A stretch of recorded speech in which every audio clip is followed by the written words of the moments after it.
No niin, hyvää päivää vaan kaikille. Ja lämpimästi tervetuloa tähän Energiakatselmus kannattaa webinaariin. Tänään täällä meillä laaja kattaus energiakatselmuksiin, se tuettu tästä yrityksien niihin lakisääteisiin katselmuksiin tietoja, vähän yksi käytännön esimerkkikin kunnasta. On tosiaan Henra Harri täältä Motivalta. Vedän tänään Tomin kanssa tässä meillä webinaareja näiden energiakatselmusten kanssa tekemisissä ja myöskin energiatehokkuussopimusta ja paljon muuta kiinteistöenergiatehokkuutta. Mutta Tomi.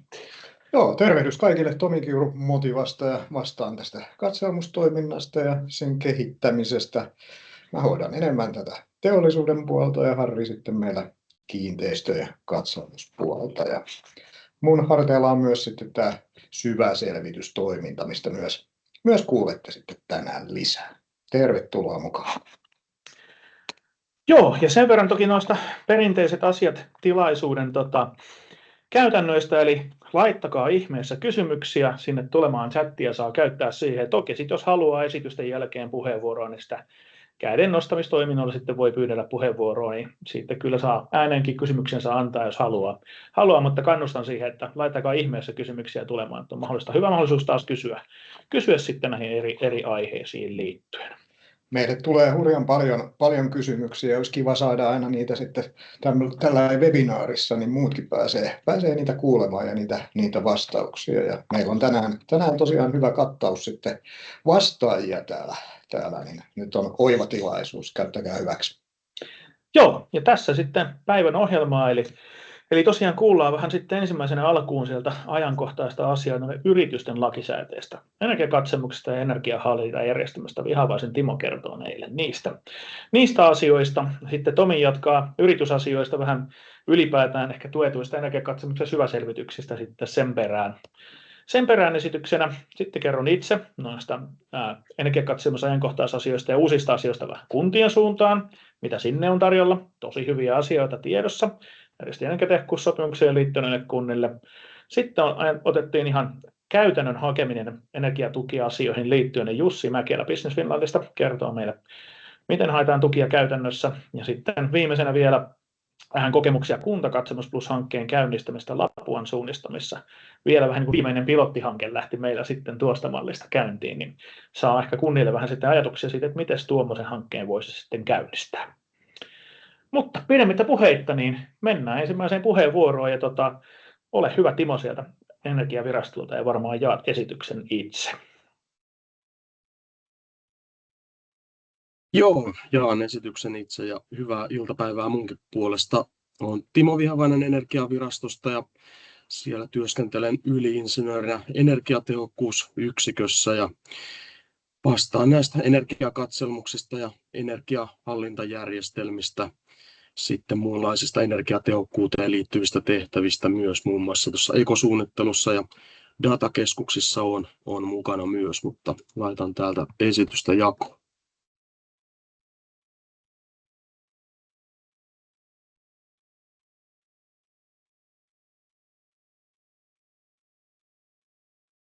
Eli tosiaankin tässä mun esityksessä on ajankohtaista tietoa yritysten lakisääteisistä velvoitteista, mitä tulee näihin energiakatselmuksiin ja energiahallintajärjestelmiin. Eli tässä esityksen alussa käyn ensin näitä lakimuutoksia, niiden taustaa tarkemmin läpi ja pohjautuu tuohon energiatehokkuusdirektiiviin, siitäkin muutama sananen ja sitten näistä yritysten muuttuneista velvoitteista, mitä tulee tuohon päivitettyyn lainsäädäntöön ja sieltä uudet energiahallintajärjestelmää koskevat velvoitteet ja sitten tuosta yrityksen energiakatselmuksesta myöskin asiaa ja sitten esityksen loppupuolella myös tästä energian kulutuksen laskennasta ja energian loppukulutuksesta siihen liittyviä linjauksia. Mutta tosiaan tässä taustalla on tuo energiatehokkuusdirektiivi tuolta vuodelta 2023, kun se saatiin valmiiksi. Eli ensimmäinen esityshän tuosta energiatehokkuusdirektiivistä tuli vuonna 2021 Euroopan komissiolta ja siinä meni sitten pari vuotta neuvotellessa ja se valmistui tosiaan siellä kesällä 2023 sitten. Ja syksyllä tuli voimaan ja siitä käynnistyi sitten 2 vuoden siirtymäaika EU-jäsenvaltioille sitten toteuttaa nämä direktiivin vaatimukset ja sen pohjalta Suomessa sitten tehtiin tätä valmistelutyötä, eli energiatehokkuuslakia päivitettiin ja päivitykset tuli voimaan tuossa viime vuoden vaihteessa ja vuoden alusta sitten voimaan laki, uusi energiatehokkuuslaki ja tuossa on muutamia linkkejä sitten, jos tarkemmin haluaa lakitekstiin tutustua ja siihen hallituksen esitykseen. Sen lisäksi on näihin energiakatselmuksiin liittyen pari tuollaista asetusta, eli valtioneuvoston asetus ja työ- ja elinkeinoministeriön asetus, joita ollaan tässä parhaillaan taustalla päivittämässä myöskin. Eli niissähän on näitä tarkempia linjauksia ja säädöksiä sitten energiakatselmuksiin liittyen. Pääosin ne kuitenkin pysyy siellä samana, eli muutamia pieniä tarkennuksia on sieltä tulossa, muun muassa tuohon uusiutuvaan energiaan liittyen, jotka sitten pohjautuu suoraan tuonne energiatehokkuusdirektiiviin. No, vanhassa energiatehokkuuslaissa tosiaan nämä velvoitteet koski suuria yrityksiä, eli suuri yritys määriteltiin sen yrityksen talouslukujen, tase- ja liikevaihdon tai sitten tuon henkilöstömäärän perusteella. Eli henkilöstömäärä yli 250 henkilöä, sitten liikevaihto yli 50 miljoonaa, tase 43 miljoonaa, niin näillä kriteereillä yritys määriteltiin suureksi yritykseksi ja sitä sitten nämä vanhan energiatehokkuuslain mukaiset yrityksen energiakatselmuksen velvoitteet koski. No sitten tässä uudessa päivitetyssä energiatehokkuuslaissa toi suuren yrityksen määritelmä on poistunut sieltä kokonaan ja velvoitteet koskee nyt sitten yrityksiä sen mukaan, että mikä on niiden vuotuinen energian loppukulutus, eli paljon energiaa kuluttaville yrityksille on tullut uusia velvoitteita. Ja tällä taloudellisella koolla ei jatkossa sitten ole merkitystä siihen, kuuluuko velvoitteiden piiriin vai ei.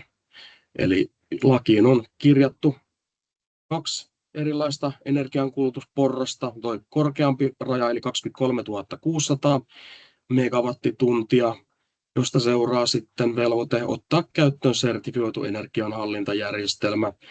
Sen lisäksi on alempi raja eli 2700 megawattituntia, josta seuraa velvoite tehdä yrityksen energiakatselmus. No, käytännössä tämä velvoite lasketaan sen perusteella, että mikä on yrityksen keskimääräinen vuotuinen energiankulutus 3 edellisen kalenterivuoden aikana. Eli tarkastellaan aina kokonaisia kalenterivuosia. Tästäkin sitten esimerkiksi voisi mainita esimerkkinä sen, että jos on ihan uusi yritys kyseessä, jolla ei ole tällaista 3 vuoden historiaa olemassa, niin on katsottu, että silloin ne aiemmat vuodet siellä on kulutus nollaa, eli periaatteessa siinä vaiheessa vasta kun se 3 vuoden liukuva keskiarvo sitten ylittää jommankumman rajan, niin nämä velvoitteet tulee sille yritykselle. No, ketä velvoite koskee? Eli tosiaankin yritykselle käytännössä oma määritelmä on tällainen, että tarkoittaa luonnollista henkilöä tai oikeushenkilöä, joka harjoittaa taloudellista toimintaa. Ja taloudellinen toiminta puolestaan on sitä, että jotakin tavaroita tai palveluja tarjotaan markkinoille, kaupallisille markkinoille käytännössä. Ja yrityksen toimialalla ei ole tässä tapauksessa mitään merkitystä, että mekin huomataan, että lakivelvoitteiden piiriin on tullut monia uusia toimialoja, jotka ei siellä aikaisemmin ole ollut edustettuina. Eli sellaisia toimialoja, joissa yrityksen kokoluokka on tyypillisesti ollut pienempi kuin tämä suuri yritys. Ja on paljon PK-yrityksiä, jotka kuluttaa sitten paljon energiaa. Eli tosiaankin on mahdollista, että PK-yritykset, jotka kuluttaa energiaa yli näiden lakisääteisten rajojen, niin tulevat uutena lakivelvoitteiden piiriin. Ja sitten taas mahdollista se, että joku suuri yritys, jolla on pieni energiankulutus ja jää näiden laissa olevien rajojen alapuolelle, niin putoaa sitten kokonaan lakivelvoitteiden piiristä. Sitten on siirtymäaikoja tuolla laissa, eli tosiaankin tämä pakollinen energiahallintajärjestelmä tulisi ottaa käyttöön viimeistään 11.10.2027. Eli siinä oli vähän pidempi siirtymäaika kuin näissä muissa direktiivin velvoitteissa. Ja sitten taas tuossa energiakatselmusvelvoitteessa yritykset, jotka tulee uutena sen piiriin, niin tällaisille yrityksille toi määräaika olisi sitten ensi syksynä, eli 11.10.2026. Sen lisäksi nämä yritykset, eli entiset suuret yritykset, jotka pysyvät sen katselmusvelvoitteen piirissä ja jatkaa katselmusten tekemistä, niin nämä seuraa sitä omaa 4 vuoden sykliään käytännössä siinä, eli riippuen siitä, milloin tuo edellinen yrityksen energiakatselmus on tehty, niin siitä on sitten aina 4 vuotta aikaa tehdä se seuraava katselmus. Uusia velvoitteita. Siellä on tällainen toimintasuunnitelma, joka liittyy tähän energiakatselmukseen, eli lain mukaisesti tämä toimintasuunnitelma tulisi aina laatia tuon energiakatselmuksen suositusten pohjalta ja sen energiakatselmuksen yhteydessä vähintään 4 vuoden välein. Ja toimintasuunnitelmassa tulisi yksilöidä toimenpiteet, joilla nämä energiakatselmuksessa löydetyt energiatehokkuustoimenpiteet voidaan sitten viedä käytäntöön, paitsi jos toi ei ole teknisesti tai taloudellisesti mahdollista ja toteutettavissa ne toimenpiteet. Sen lisäksi tämä toimintasuunnitelma ja sitten näiden toimenpiteiden toteuttamisesta tulisi sisällyttää yrityksen toimintakertomukseen. No, toimintakertomuksestahan säädetään tuolla tilinpäätöslaissa, eli tosiaan koskee näitä isompia yrityksiä, ja sitten jos on sellainen yritys, jota ei koske tuo toimintakertomuksen laatiminen, niin se tulisi sisällyttää sitten tämä toimintasuunnitelma sinne tilinpäätöksen liitetietoihin. Ja sitten myös asettaa maksutta julkisesti saataville esimerkiksi omille verkkosivuilleen tämä toimintasuunnitelma ja tieto näistä toimenpiteiden toteuttamisasteesta. Sitten jos on tällainen yritys, jota koskee tuo kestävyysraportin velvoite, niin on mahdollista sisällyttää siihen tämä toimintasuunnitelma ja tietotoimenpiteiden toteuttamisasteesta. Nämä tiedot ei kuitenkaan koske sitten liikesalaisuuslain määräämiä tai liikesalaisuutta koskevia tietoja, eli ne voi jättää sitten pois tästä toimintasuunnitelmasta. Sitten on päivitetystä lainsäädännöstä tarkemmin, eli pakollinen energiahallintajärjestelmä. Käytännössä tulisi olla sertifioitu energianhallintajärjestelmä. On katsottu, että hyväksyttäviä järjestelmiä on tässä tapauksessa toi ISO 50001 ja ETJ Plus-järjestelmät. No, mitä käytännössä tarkoittaa sitten tällaisen järjestelmän sertifiointi?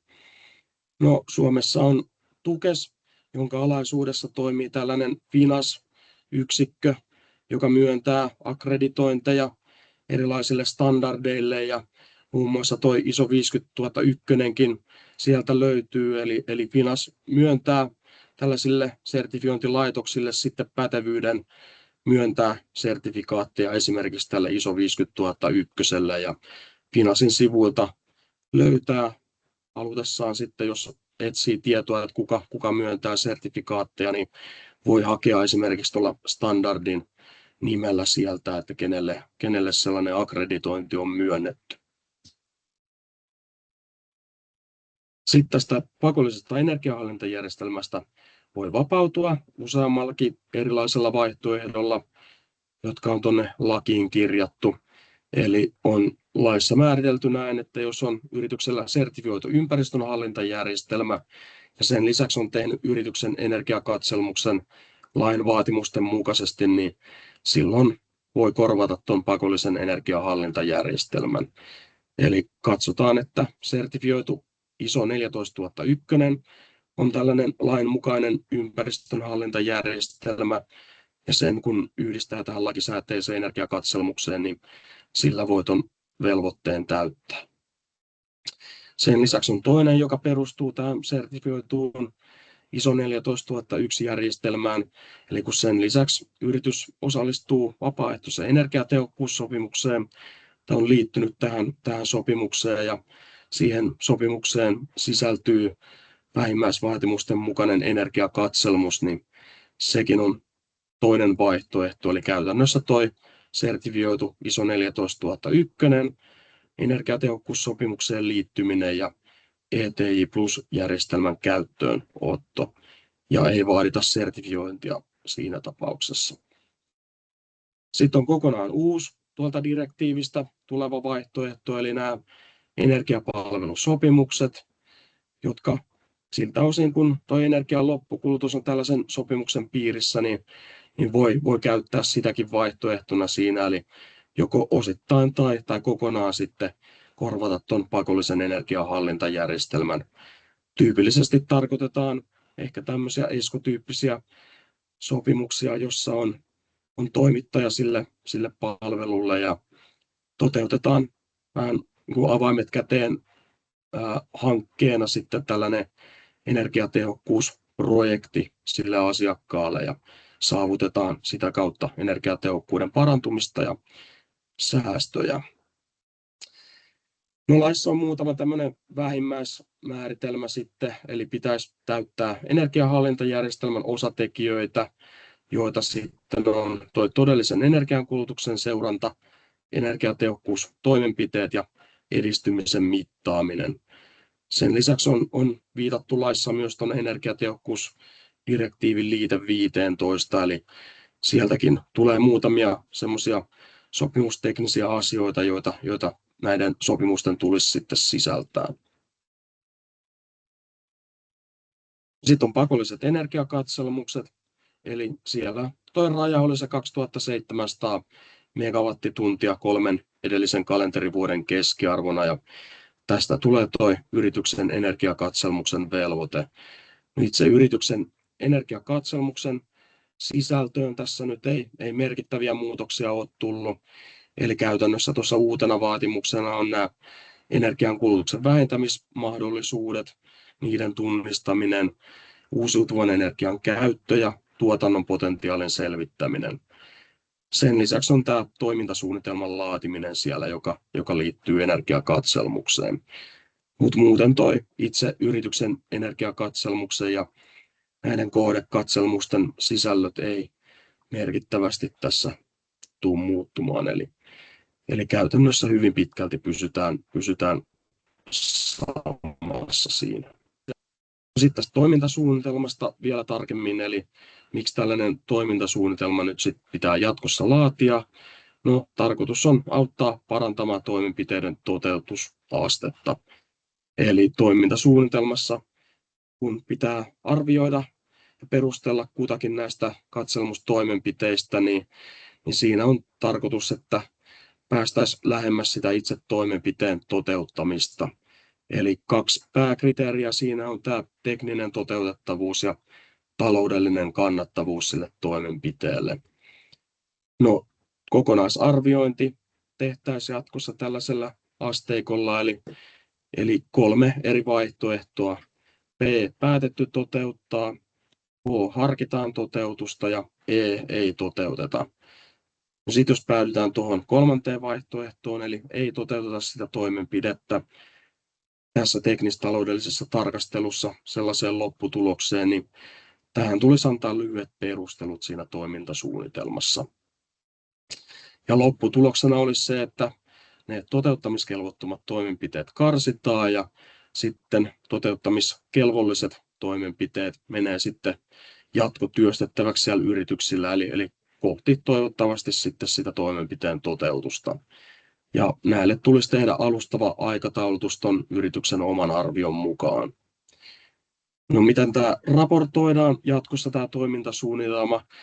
Toki yritys voi käyttää siinä ihan omaa pohjaa, mutta vaihtoehtona tarjotaan myös tällaista, eli kun näitä kohdekatselmuksia sitten meille päin raportoidaan Excel-siirtotiedostoina, niin sinne tulee ihan oma uusi välilehti näihin siirtotiedostopohjiin, eli sen kautta voi sitten myöskin ne tarvittavat tiedot meille päin toimittaa.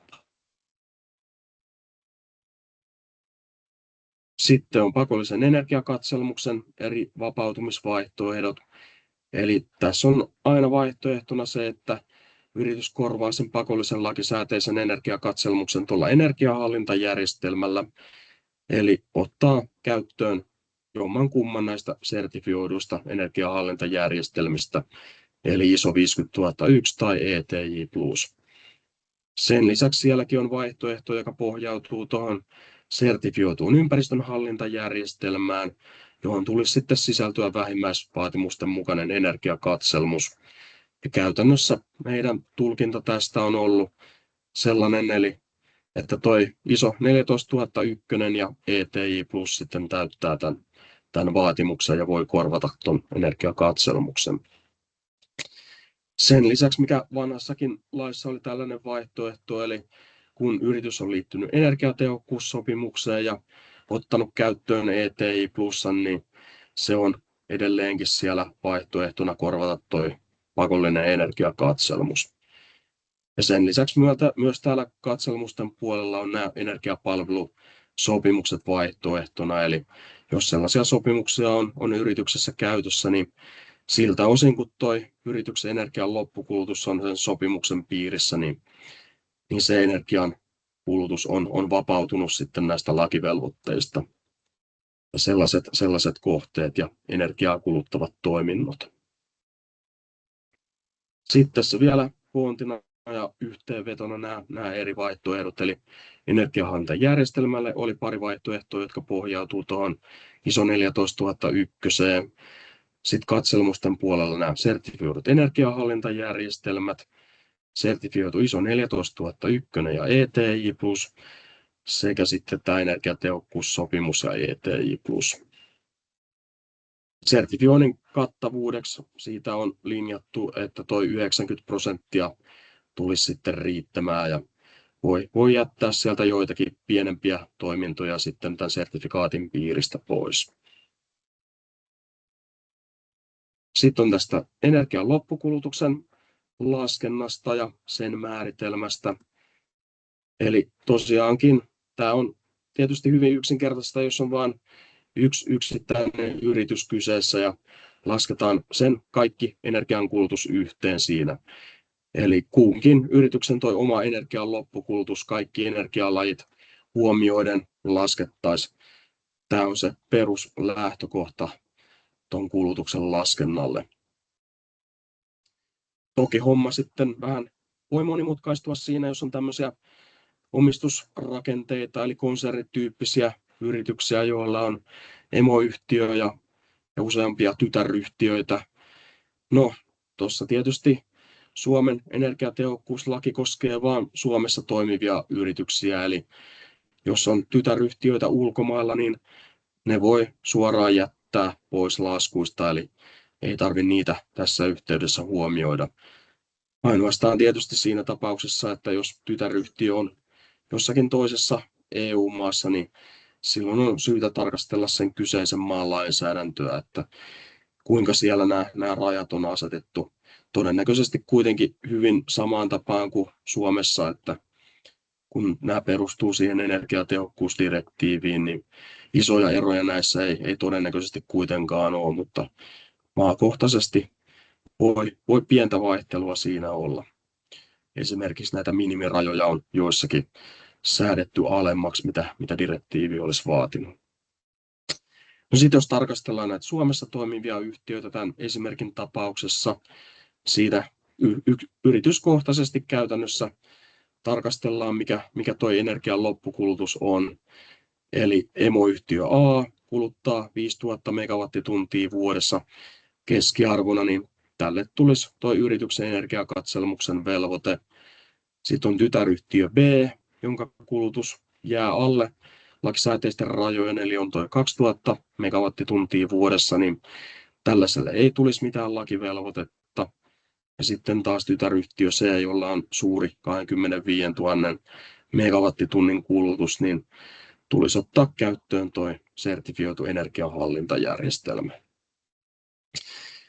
Tästäkin voisi ehkä sanoa vielä sen, että näissä konsernityyppisissä yrityksissä on aina vaihtoehtona se, että koko konserni täyttää kerralla ne lakisääteiset velvoitteet.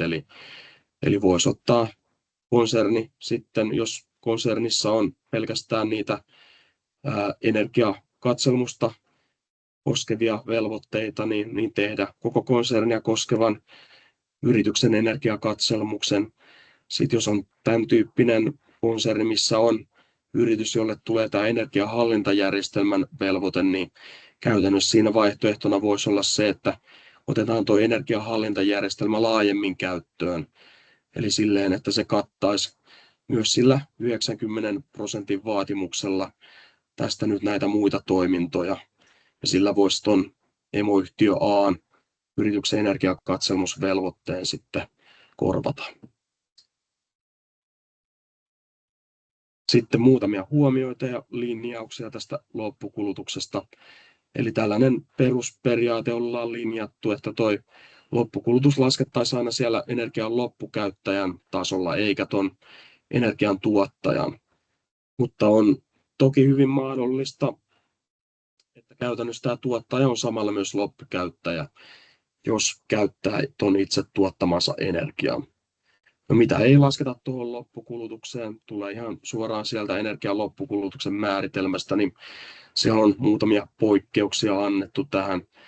Eli muun muassa tällaiset kansainvälisen meriliikenteen polttoaineet voidaan jättää laskusta pois. Sitten on tällainen termi kuin ympäristön energia, jolla on oma määritelmä myöskin. Mutta käytännössä tällä voidaan tarkoittaa esimerkiksi ympäristöstä kerättyä energiaa. Esimerkkinä lämpöenergia, jota lämpöpumpuilla otetaan talteen, eli ilmasta, vedestä tai maaperästä otettua lämpöenergiaa ei tähän sitten laskettaisi, eli se menisi tuon ympäristöenergian määritelmän piiriin. Sen lisäksi laskujen otetaan nämä toimitukset muuntosektorilla. Käytännössä voidaan tarkoittaa esimerkiksi energiamarkkinoille toimitettua energiaa, jonka joku yritys tuottaa ja myy ulos sinne markkinoille, tai myy vaikka suoraan sitten jollekin toiselle yritykselle, eli toimii vain energian tuottajana siinä välissä, niin sitä ei sen tuottajan energiaksi silloin tarvitse laskea. Sitten on tällaisia siirto- ja jakeluhäviöitä, jotka tämän tyyppisiä yrityksiä sitten koskee, jotka energia-alalla toimii. Eli siirto-, jakelu- ja voimalaitoshäviöitä ei myöskään lasketa siihen yrityksen energian loppukulutukseen.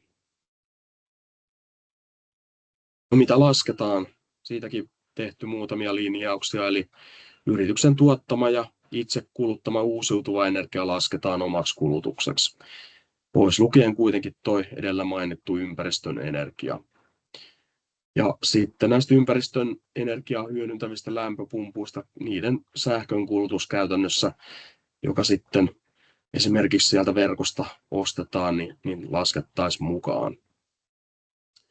Sitten erityisesti erilaisia erityyppisiä teollisuusyrityksiä koskeva linjaus, eli nämä erilaiset yrityksen sivuvirrat ja muut jakeet, joita muutamia esimerkkejä mainittu, että puun kuori, puru, erilaiset teollisuusprosessissa syntyvät kemikaalit, hukkalämmöt, sivuvirrat, sitten nämä erilaiset vaikka sulatusprosessit, mitä voi kaivosteollisuudessa olla.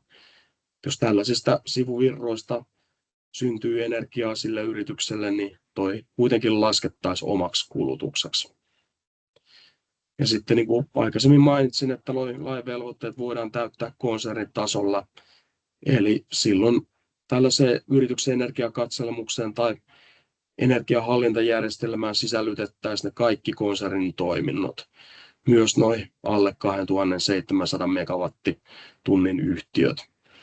Ja siitä sitten toki, että jos toteuttaa tuon energiahallintajärjestelmän, niin voi sen sertifioinnin rajan laskea, eli 90%.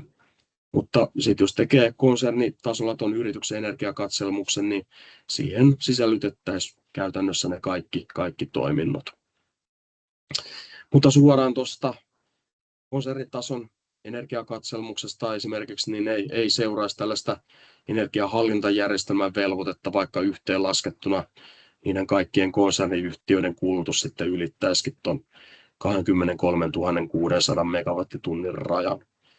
Ja ainoa on se, että jos konsernissa on näitä paljon kuluttavia yrityksiä, niin niille sitten toki tulee tuo energiahallintajärjestelmän velvoite. Kiitos. Tässä oli mun esitys. Olisiko herännyt joitakin kysymyksiä? Kiitos Timo. Nyt ei chatissa näy kysymyksiä, sillä kyllä käväsi yksi kysymys, mutta nyt voi vielä Timolta kysyä, jos kiinnostaa joku aihe tarkemmin tietää. Ehkä kun mietitte, mä kysyn itse semmoista, että kun täällä nyt ehkä on julkista sektoria kuulolla, miten nyt sitten niin kuin, kuntien muiden omistamat yritykset ja vähän sitä ehkä sitä julkisen elimen määritelmä, niin suhtautuu näihin velvoitteisiin. Joo, toi on pitkälti tulkintakysymys, eli sitä voidaan aina tapauskohtaisesti sitten määritellä, että jos on sellainen yritys, joka nyt sitten katsottaisiin, että ei toimi kaupallisilla markkinoilla esimerkiksi, niin sellaisiakin linjauksia ollaan tehty, että on katsottu, että se ei sitten näiden yritysvelvoitteiden piiriin kuulu. Lähtökohtaisesti kuitenkin, että jos on yritysmuotoinen toimija, niin se kuuluu aina yritysten velvoitteiden piiriin, eli yhtiömuodosta riippumatta myös erityyppiset säätiöt yleensä kuuluu näiden lakivelvoitteiden piiriin, jos kulutus sitten ylittää lakirajat. Niin. Joo. Esimerkkinä taisi olla kunnallisia vuokrataloyhtiöitä, että niitä katsotaan kuuluvan lain piiriin. Ja teidän sivulta taisi löytyä sitten tuolta julkisen sektorin sivulta aika hyvä, jos mietityttää, että onko niin sanotusti julkinen elin, niin sitä voi käydä sitten, sieltä löytyy hyvät tiedot, voidaan vaikka linkata se tuossa kohta sinne. Hyvä. Ehkä mä vielä kysyn kiinteistöalan näkökulmasta, sit kun tuossa oli tämä yrityksen tulkinta, että mikä on yritys ja miten se lasketaan, niin miten nyt sitten, kun kiinteistöalalla näitä kiinteistö Oy:tä ja sitten on niin kuin emoyritystä, niin miten niitä sitten käsitellään? Joo, no käytännössä kiinteistöosakeyhtiö on katsottu, että se on oma yritys siinä, eli yksittäisen kiinteistöosakeyhtiön tasolla sitten laskettaisiin energian kulutus. Katsotaan sitten, tarkastellaan meneekö lain rajan yli. Kiitos. Nyt mä näen tässä muita kysymyksiä. Ehkä mä sitten tuolla se käynyt kysymys, mä sen verran, että nämä velvoitteethan ei ole niin kuin kumuloituvia keskenään, mitä tuossa tuli. Olen semmoisenkin kysymyksen tuossa kerran saanut, että katsottiin, että meidän pitäisi eka tehdä energiakatsemus ja selkeä ottaa energiahallintajärjestelmä näiden aikataulujen mukaan, että joko koskee katsemusvelvoite tai energiahallintajärjestelmän velvoite riippuen niistä rajoista, että ne ei ole niin kuin päällekkäisiä. Eli joo, nimenomaan, että katsotaan se kokonaiskulutus siinä ja sen perusteella se velvoite sitten määräytyy, mutta ei tarvitse molempia alkaa tekemään. Joo. Sitten itse asiassa tulikin, että miten käsitellään, kun yhden ostoksen keskuksen sisällä on monta kiinteistä Oy:tä. Niin. No joo, no käytännössä olisi varmaan sitten yhtiökohtaisesti, eli tämmöistä vastaavaa kysymystä ei ole tullut, mutta niin kuin näin sanoisin, että jos ne on erillisiä yhtiöitä siellä ja on fyysisesti samassa rakennuksessa, niin se rakennus ei tavallaan määrittele sitä, vaan sitten nämä yhtiöt ja niiden yhtiöiden rajat. Joo, sitten mä ehkä vielä kysyn tuommoisen yhden, mitä ehkä on jonkun verran kanssa kysytty, niin onko nyt, kun ne asetukset on vielä valmisteluissa, niin ne kohdekatsemusten määrästä vielä, että tuleeko niihin jotain merkittäviä muutoksia? Ei ole, niihin laskukaavoihin ei ole tulossa mun tietojen mukaan muutoksia, eli ne pysyy ihan samana ja näin on ohjeistettukin, eli tosiaankin kohdekatselmukset lasketaan sen vanhan asetuksen kaavojen perusteella, eli mahdollisuus ottaa 10% siitä kokonaiskulutuksesta aina kohdekatselmuksiin mukaan, tai sitten on nämä laskukaavat, jotka perustuu sitten rakennusten ja toimipaikkojen lukumäärään. Joo, hyvä, kiitos. Mä ehkä sitten sen verran, että tosiaan, jos toi ei plussa yhtenä vaihtoehtona nyt sitten, mitä aikoisi yritys toteuttaa tai muuta, mä linkkaan tuonne meidän chattiin, että Motivan sivultahan löytyy kattava paketti ei plussan käyttöönotosta, niin sen verran tuossa vielä vinkkinä. Hyvä, mennään ohjelmassa eteenpäin, niin Tomi jatkaa meillä sitten seuraavaksi. Mä laitan tuosta esityksen jakoon. Esitys esiin.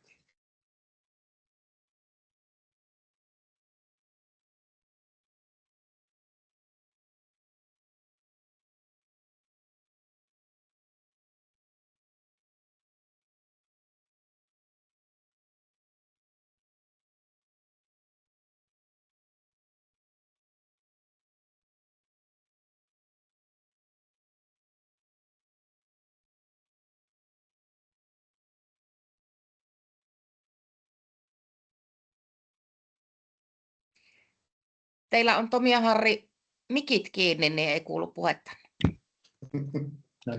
No niin. Hyvä. Kiitos Marjo. Eli tosiaan asioiden hahmottamisen helpottamiseksi ollaan jaettu nyt vähän kohderyhmittäin tätä asiaa. Eli käydään nyt ensin niin kuin näitä energiakatselmuksia yrityksille. Ja tosiaan nyt tullaan keskittymään sitten enemmän tänne tuetulle puolelle tai oikeastaan kokonaisuudessaan lukuun ottamatta tätä kalvoa.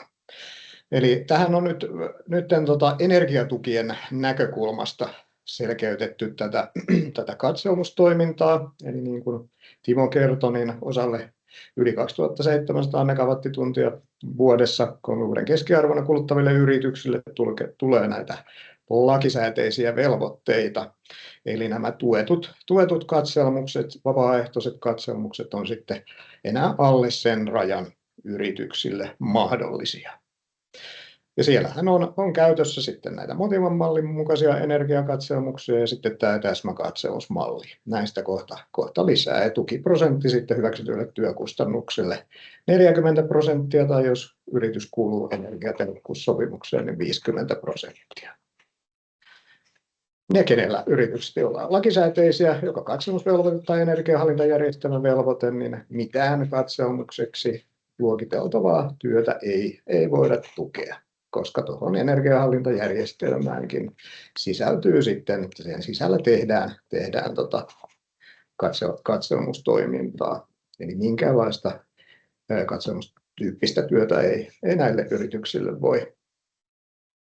voi tukea. Mutta heillä on sitten käytössään näillä yrityksillä silloin, kun kuuluu energiatehokkuussopimukseen, niin tämä syvä selvitystuki. Ja siitä kohta lisää, eli 40%.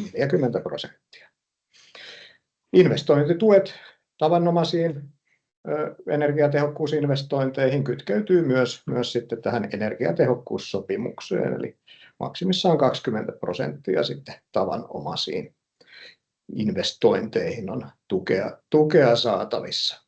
Tässä on se rajoitus nyt ollut jo pari vuotta, että kiinteistötekniikkaa ei valitettavasti voida tukea. Eli ehkä enemmän kohdistuu sitten teollisuusyritysten investointeihin nämä.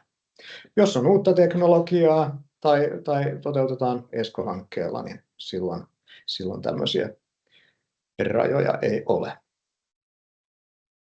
Mutta nyt mennään siis tänne tuetulle puolelle, joka yrityksistä koskee siis alle 2700 megawattituntia vuodessa kuluttavia.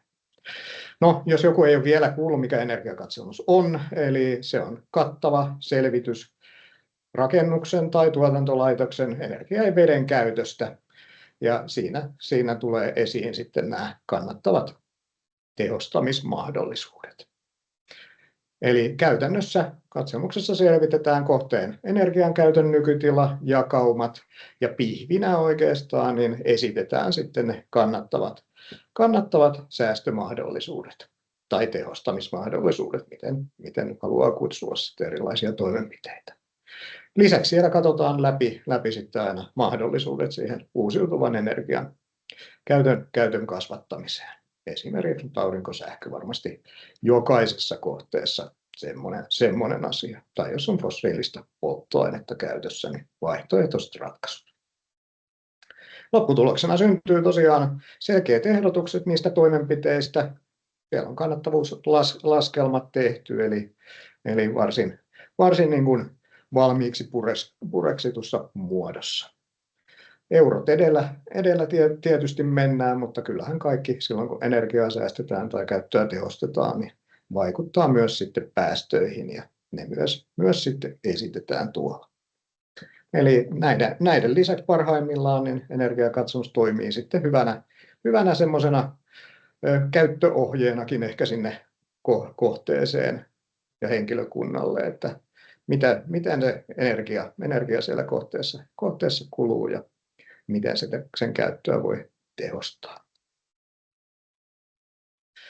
Pikkusen tilastotietoa, eli tässä nyt viimeisen tältä 10 vuodelta näette, että keskimääräinen kustannussäästö mitä katselmuksen toimenpiteillä on ehdotettu, niin tuolla noin 19%. Ja miten ne ehdotetut toimenpiteet sitten jakautuu? Tuossa on 2 piirakkakaaviota. Eli lukumääräisesti selkeästi eniten on ilmanvaihtojärjestelmään liittyviä toimenpiteitä, sitten sähköjärjestelmiin ja lämmitysjärjestelmiin. Alempi kaavio sitten kuvaa, että mikä se säästöpotentiaalin mukaan se jakauma on. No, hirveitä muutoksia ei ole ilmanvaihtojärjestelmä kärjessä, mutta sitten nämä muut energiansäästömahdollisuudet noussut sitten isona. Siellä varmaan ehkä teollisuuden puolelta sitten erilaisia toimenpiteitä. No, miten kannattavia nämä on, näkyy tuossa oikeanpuolimmaisessa pylväsdiagrammissa, eli paljon toimenpiteitä, jotka on luonteeltaan ehkä tämmöisiä käyttöteknisiä, eli ei vaadi investointeja, eli niin sanotusti nolla takaisinmaksuajan toimenpiteitä. Niitä löytyy käytännössä jokaisesta katselmuksesta. Muuten aika tasasta, ehkä tuossa 4-7 vuotta pieni kohouma, usein ehkä lämpöpumppu investoinnit osuu tuohon haarukkaan, ja yli 10 vuoden takaisinmaksuajan sitten toimenpiteessä on varmasti muitakin perustelevia syitä sitten siihen toimenpiteelle kuin energiansäästö, että voi liittyä johonkin muuhun isompaankin toimenpiteeseen semmoinen. Katselmusmalleja on tällä hetkellä käytännössä 5 kappaletta. Kiinteistöille 2 tämmöistä kokonaisvaltaista mallia, eli kiinteistöenergiakatselmus pienempiin kohteisiin, ja sitten perinteinen kiinteistöenergiakatselmusmalli sitten muihin kiinteistökohteisiin. Ja tässä on hyvä muistaa etenkin tuossa energiakatselmusmallin yhteydessä, että sitä voidaan käyttää tällä käyttöönottokatselmustyyppisestikin, että se soveltuu myös siihen. Eli sitä tarkastelua voidaan silloin painottaa enemmän tämmöiseen käyttöteknisiin, sen kiinteistön oikeaan käyttöön liittyviin. Oletuksena ehkä, että uudesta tai juuri peruskorjatusta rakennuksesta ei toivottavasti ainakaan löydy enää kauheasti investointia vaativia parannuksia. Että toivotaan, että ne olisi jo tehty tai uutena osattu huomioida. Nämä on näitä kokonaisvaltaisia malleja, missä käydään kaikki energian käyttö läpi kiinteistöstä. Sitten meillä on tämä täsmäkatselmusmalli, joka poikkeaa huomattavasti näistä muista, eli sinne voi ihan vapaasti valita, mitä haluaa tarkastella. Jos se on vaikka nyt se ilmanvaihtojärjestelmä, niin se katselmoidaan pelkästään se ilmanvaihtojärjestelmä ja mahdollisesti lämmitysjärjestelmää, mitä on tarpeen sitten, jotta voidaan tehdä luotettavia toimenpide-ehdotuksiakin. Ei ole määriteltyä sisältöä, mittauksia tai raportointitapaa, eli hyvin vapaamuotoinen. Siellä täsmäkatselmuksessa voi tehdä vaikka erilaisia lämmöntuotantomuodon selvityksiä. Pieniä rajauksia, kohteen minimikoko yrityksillä, niin 10 000 rakennuskuutiota tilavuuden osalta, niin ei tule sitten ihan pieniä täsmäkatselmuksia, koska se tuki, mitä näihin myönnetään, on sitten vähän pienempi, tai ne hyväksytyt työkustannukset. Ja kunnilla rajoite maksimissaan sitten 50% niistä katselmuspotin kohdemäärästä, niin voi olla näitä. Yleistä kiinteistöenergiakatselmuksesta, jos on tämmöinen vaativa kohde, uimajäähallit esimerkkinä kuntapuolelta tai vaikka nyt sitten, jos olisi tämmöinen kauppakeskus tuen piirissä, niin varmasti sitten korotettu tuki. Siellä voi selvittää kulutusjoustoa, automaation parantamista, tämmöistä. Tuo uusiutuva energian lisääminen nyt sisältyy ihan ehdottomiinkin vaatimuksiin. Sitten meiltä paljon kysytään näitä, että mitä tämmöinen katselmus nyt sitten maksaa, niin jotain haarukkaa, että ihan pienimmästä kohteesta 2 000 ylöspäin ja kohtuulliseen kokoluokkaan nyt on ehkä 6 tonniin. Siinä on tämmöiset toteutuneet markkinahinnat ja myös näillä hinnoilla yleensä kaikki työkustannukset menee sitten tuen piiriin. Teollisuuden puolelta tuettuja katselmuksia, eli teollisuuden energiakatselmusmalli. Eli siinä sen kiinteistön lisäksi käydään läpi sitten nämä tehdaspalvelujärjestelmät tai apujärjestelmät, miksi näitä haluaa kutsua. Esimerkiksi vaikka paineilmajärjestelmä löytyy varmasti joka kohteesta. Sitten jos tuotanto käyttää paljon energiaa, niin tulee kysymykseen tämä teollisuuden energia-analyysi, eli siinä käydään myös kaikki ne tuotantoprosessit sitten läpi. Ja tämän piirissä voidaan kyllä hyvin mennä jo varsin syvälle niissä katselmustarkasteluissa, eli tuettujen työkustannusten maksimi on varsin suuri näissä energia-analyyseissä. No, täsmäkatselmuksessa ihan samat periaatteet. Teollisuuspuolella nyt sitten raamina, että kohteen minimikoko on, että energiakustannukset pitää olla vähintään 40 000 euroa vuodessa. Teollisuuden energiakatselmuksen tai analyysin kustannukset, karkea haarukka, missä ehkä liikkuu, niin tuolta 5 000 ylöspäin sitten ehkä tuohon 20 000. Voi mennä ylikin tietysti sitten, jos on isompi kohde tai yhdessä näin sovitaan, että tehdään perusteellista työtä, sanotaanko näin. Energiakatselmojen tietoja löytyy meidän uudesta Energiaosaajat-palvelusta, eli siellä on laadukkaita energiakatselmuksia toteuttaneita katselmoja, yrityksiä ja suorat henkilöyhteystiedot. Ja sieltä voi sitten tilaajan roolissa niin tutustua näihin tarkemmin ja suodattaa, että minkälaisesta kohteesta katselmuksesta on kysymys kiinteistöteollisuus ja tarkentaa sitten sitä tarjoajamäärää. Ja sieltä voi jo lähettää sitten yhteydenottopyynnön suoraan katselmoja yritykselle, jos haluaa käyttää sitä. En mene ehkä nyt tähän polkuun, että miten tätä katselmusta toteutetaan. Tämä on aika selkeä, eli tutustukaa ihmeessä niin meidän sivuihin, Business Finland-sivuihin kuin ehkä tähänkin kalvoon, niin varmasti menee hyvin läpi. Ja apua on aina saatavissa, eli olkaa matalalla kynnyksellä yhteydessä meille motivaan, tai jos se tuki tai sen hakeminen askarruttaa, niin sitten Business Finlandiin.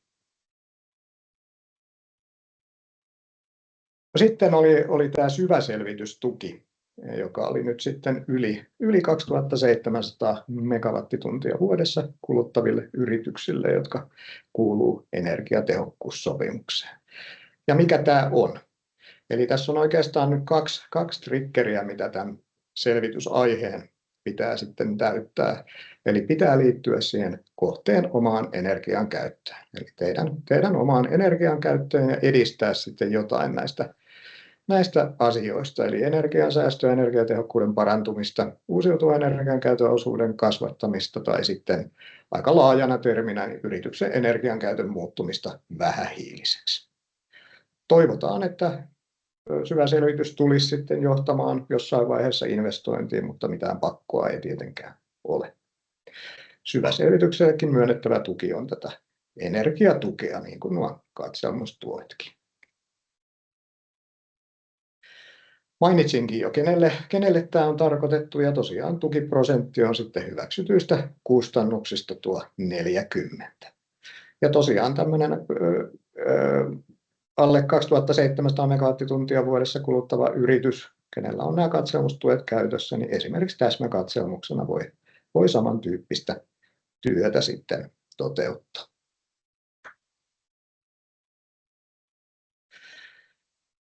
Edellytykset, eli nämä energiatehokkuuslain vaatimukset tulee olla täytetty ja katselmustyöksi tai luokiteltavat tehtävät tehty, koska tätä tukea ei nyt sitten missään tapauksessa saa käyttää tällaiseen katselmustyöhön.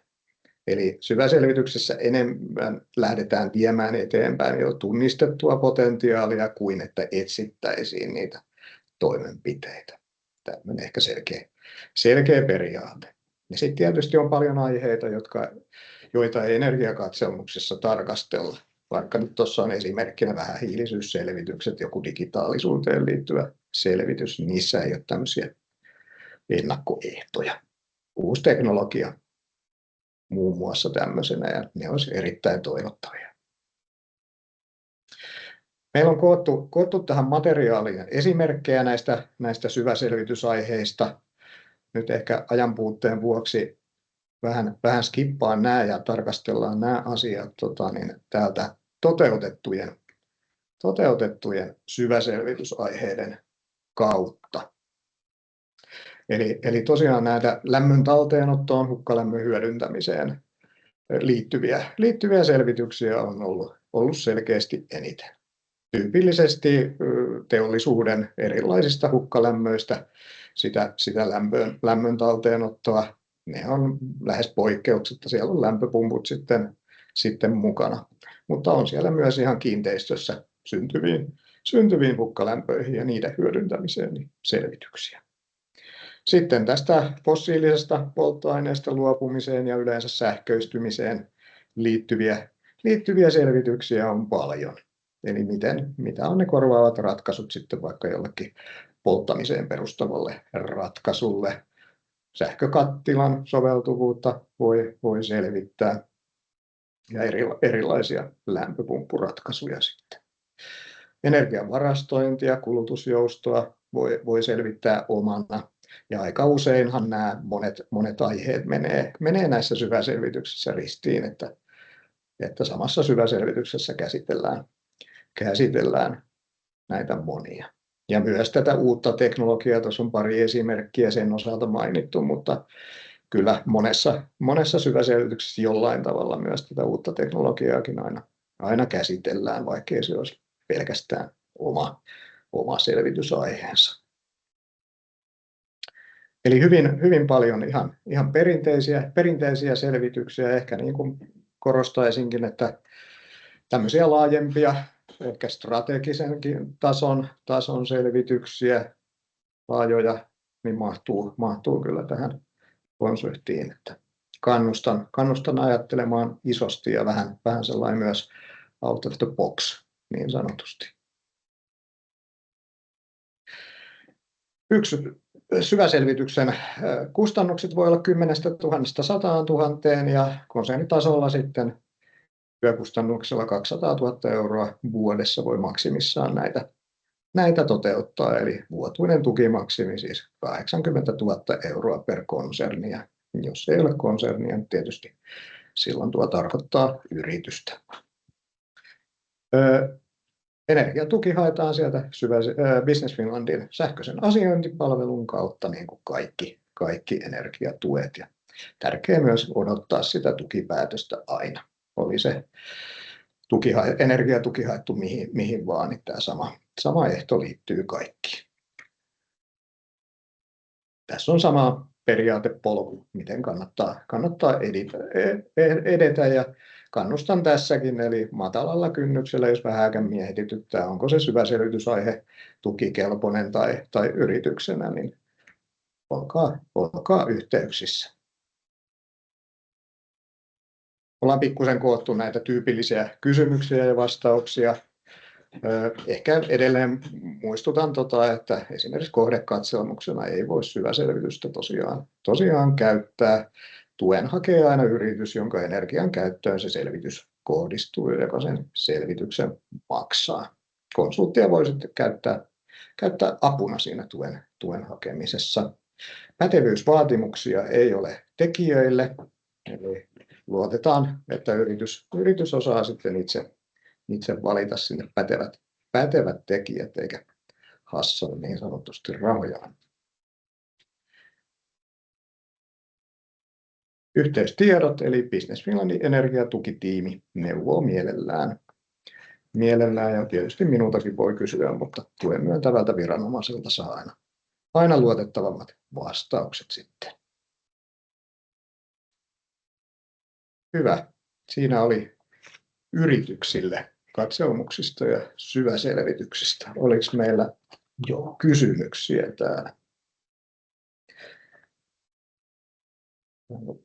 Timolle tuo ja täällä on Kalle kysyy, kuinka tulkitaan syväselvitystukien maksimimäärät, jos tytäryhtiö on mukana kunnan energiatehokkuussopimuksessa? Ovatko maksimimäärät per sopimus vai per per toimija. Tähän ehkä nyt Business Finland olisi varmasti parempi, kuin tämä koskee tuota tukea, niin antamaan vastauksen. Onko Jussi? Niin, Jussi voi vaikka chatin kautta vastata, Niin, tiedetään, että Jussi on täällä Business Finlandista linjoilla paikalla, niin voit vastata. Joo. Jos on vielä meillä esityksiä, niin ehkä ehdit siinä välissä vastaamaan. Joo. Hyvä kysymys. Sitten Tanja kysyy, voiko syväselvitystukea käyttää esimerkiksi tiedonhallinnon energiadatan osalta nykytila-arvioon ja kehityssuunnitteluun myös kunnille. Nyt on paha kysymys ja kehottaisin, näitä tulee paljon, mihin ei voida suoraan antaa vastausta, eli kannattaa pikkusen ehkä tehdä projektisuunnitelmaa alustavaa lyhyesti tuosta ja olla sen kanssa sitten yhteyksissä Business Finlandiin, niin he osaa sitten sanoa siitä tukikelpoisuudesta. Että nämä on valitettavasti vaikeita kysymyksiä, mihin ei voi tässä nyt yksiselitteisesti vastata. Joo, Tanjalla taitaa olla sillä käsi ylhäällä, en tiedä oliko samaan kysymykseen liittyvä, mutta saat toki halutessasi sanoa vielä ääneenkin asian.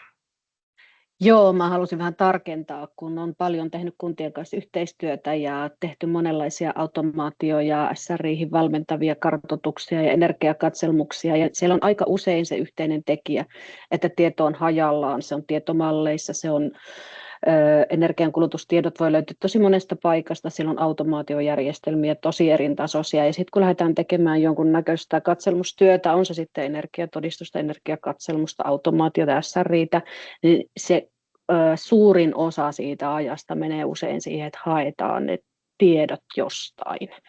Ja kun meillä on näitä uusia velvoitteita katselmusten ja kartoitusten suhteen, niin että jos se olisi semmoista työtä, että katsotaan se nykytila, että missä se on se kaikki data hajallaan ja missä se kannattaisi olla, jotta se olisi jatkossa hyvin käytettävissä, että se tieto olisi läpinäkyvää. Niin tämmöistä niin kuin laajempaa näkökulmaa, että mitä Business Finland tästä ajattelisi, että toki niitä pitää aina kohdekohtaisesti, kuntakohtaisesti kysyä sitten. Joo, ehkä tähän Jussi sitten mahdollisesti vastaa chatissa, että meillä tosiaan ei ole tähän vastausta, ja toki niin kuin pitää ehkä pystyä perustelemaan myöskin se energiatehokkuushyöty niillä hommilla sitten myöskin. Kyllä. Totta kai. Kiitoksia. Joo, tämä syväselvitystuki on tosiaan myös kunnille sitten käytössä, mistä Harri kohta kertoo lisää. Joo. Siellä ei varmaan muita, niin mä jatkan eteenpäin ja mennään sitten ajankohtaista energiakatsomuksista kunnille. Ja nyt tosiaan samanlainen vähän koostava kuva ensiksi energiatuista katselmuksiin liittyen kunnille ja nimenomaan energiatehokkuussopimukseen liittyen kunnille tähän uudelle kaudelle. Toki siellä nyt on sitten nämä kiinteistökohtaiset mallit, mitä Tomi tuossa jo kävikin, niin niistähän nyt sitten ihan perusasia säilyy, että ne on edelleen kenelle tahansa kunnille tarjolla ja se tukiprosentti on silloin se 40%. Eli nuo kiinteistökohtaiset mallin katselmukset nyt säilyy sitten ennallaan, mutta nyt sinne tulee uutena asiana sitten mahdollisuus toteuttaa perusparannuspassi tuetusti energiakatselmuksen yhteydessä. Siitä tuossa kohta lisää tarkemmin. Sitten tuo täsmäkatselmus on julkisella alalla energiatehokkuussopimukseen liittyen näille kunnille tarjolla, siellä tuki on 50%. Se tuli tuolta aikaisemmin, se oli vain yrityksille tarjolla, oli vähän pilottina viime vuonna. Nyt se on vakiokäytössä täällä kuntien puolella myöskin. Tomi tuossa sanoikin, että 50% kohteista voi sitten niitä olla. Kuntakatselmus plussa, kerron siitä kohta tosiaan kanssa laajemmin, mutta tosi hyvä mahdollisuus, uusi mahdollisuus tänne JETSiin liittyneille kunnille. Ja sitten toi syväselvitys tosiaan tulee myöskin nyt jatkossa sitten JETSiin liittyneille kunnille mahdollisuuksissa. Ja ennenkin investointitukiasiat nyt on suunnilleen samat, että talotekniikka käytännössä sieltä on raksittuna pois, mutta ehkä voisi sitten olla tuolla uima-jäähallipuolella, missä ehkä katsotaan, että on tavanomaista talotekniikkaa, niin mahdollisuuksia, mutta niistä kannattaa sitten olla sellaista hankkeista niin yhteydessä Business Finlandin suuntaan ja keskustella, että mitkä ne mahdollisuudet oikeasti sitten on. Mutta mennään noihin uusiin asioihin, mutta käydään vähän vanhojen kautta nopeasti, että Tomi oikeastaan tämän kiinteistöjen tarpeen, nämä samat kunnille nämä kiinteistöjen katselmukset tarjolla, eli energiakatsastus, energiakatselmus ja täsmäkatselmus, että ennen oikeastaan näistä nyt sen tarkemmin lähde enempää sanoa, että Tomi kävi hyvin ne tuossa jo kattavasti ediksessä läpi. Et ehkä tuosta niin kiinteistöjen energiakatselmusmalleista sen verran, että niitä voi myös hyödyntää uudiskohteissa, peruskorjatuskohteissa siihen, että otetaan käyttöönotto hallitusti siellä kiinteistössä, eli tuetusti sitten sen kiinteistön ottaa käyttöön ja käy, että varmistaa, että energiatehokkuuden osalta asiat toimii, niin niitä voi käyttää näitä kiinteistöenergiakatselmusmalleja myöskin siihen. Eli hyvä mahdollisuus siinä. No täsmäkatselmuksesta pieni, ehkä on vähän ollut välillä se epäselvää, että mihin sitä voi oikeastaan käyttää, niin ehkä tämmöinen avaava esimerkki toivottavasti. Eli tässä on esimerkki, että yrityksen tai kunnan kiinteistö, jossa on nyt katselmoitu aikaisemmin, mutta sekään ei ole mikään täsmäkatselmuksen välttämättömyys, mutta tässä nyt näin oli tehty ja on siirrytty kaukolämpöön ja on tehty lämpöjen parannuksia, mutta siis kohteen ilmanjohtojärjestelmä olisi sitten alkuperäinen. Ja nähdään, että ei ole tarvetta sitten niistä muista saneerauksista niin kuin johtuen, että olisi tarpeen selvittää kokonaisvaltaisesti kohdetta, niin sitten päädytään tekemään täsmäkatselmusta, jossa sitten ilmanvaihtojärjestelmä olisi nyt sitten keskiössä siinä hommassa, eli selvittää sen energiatehokkuuden parannusta. Ja sitten tilaaja katselmaan sopii siitä täsmäkatselman sisällöstä, että ilmanvaihdon energiatehokkuuden nykytilan selvittäminen, niihin liittyvät toimenpide-ehdotukset ja taloudelliset laskelmat ja ohjeishyötyjen esittäminen niin on ne, mitä siinä tulee tuloksena. Ja ne tehdään PowerPoint-koosteena. Se raportti niin sanotusti siitä. Tässähän ei tosiaan täsmäkatselmuksella ole raportointipohjaa mitään vaatimuksia, eli siinä nyt sitten PowerPoint-kooste. Ja aina mikä tosiaan tarvitsee sitten tehdä, niin päätiedot siitä katselmuksen tuloksista, niin kirjataan kuitenkin sinne päätaulu Excel-tiedostoon, mihin ne muissakin katselmuksissa ne tulokset kirjataan. Eli käytännössä tilaajan tavoitteena nyt tässä kohtaa oli, että pystyisi tekemään sitten alustan päätöksen niistä tulevista investoinnista siihen, käynnistämään siihen tähtäävä suunnittelutyö. Tämä tarjoaa tämä täsmäkatselmus tosiaan tosi hyvän mahdollisuuden selvittää asioita vapaasti ja tehdä sitä raportointia vapaalla tavalla. Eli kannattaa hyödyntää. No mennään sitten näihin ihan uusiin asioihin, eli tämä perusparannuspassi ensimmäisenä.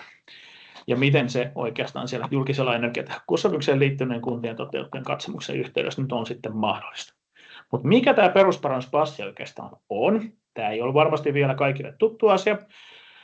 Ja tulee varmaan tunnetummaksi tässä koko ajan, mutta tämähän tulee ottaa käyttöön osana rakennusten energiatehokkuusdirektiivin toimeenpanoa, eli se tulee sieltä puolelta, ja jäsenmaiden tulee tämä järjestelmä ottaa käyttöön.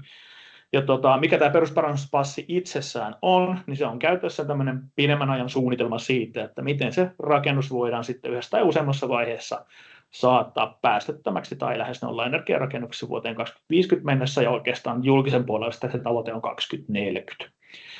Eli tämä tulee olemaan vapaaehtoinen tämä dokumentti rakennusten omistajille, mutta koska meillä, ja miten tämä liittyy tänne julkisella energiatehokkuussopimukseen, on se, että meillä siellä energiatehokkuusdirektiivissä oli julkisille elimille tulossa velvoite siitä, että rakennukset pitäisi korjata 3% vuodessa lähes nolla energia- tai päästöttömän rakennuksen tasoon, niin Suomessa otettiin sitten vaihtoehtoinen malli, kun se energiatehokkuusdirektiivi se salli sen käyttöön, ja sieltä tuli sitten se velvoite, että sitten pitää myöskin näitä perusparannuspasseja tehdä, niin tämä vietiin sitten osaksi julkisella energiatehokkuussopimuksella, eli siellä sinne liittyneille toimijoille on sitten tavoitteena ottaa näitä perusparannuspasseja käyttöön 3% rakennuskannastaan, eli pinta-alasta laskettuna sitten. Eli se on siellä sitten sopimuksen yhtenä tavoitteena, kun liittyy sinne mukaan.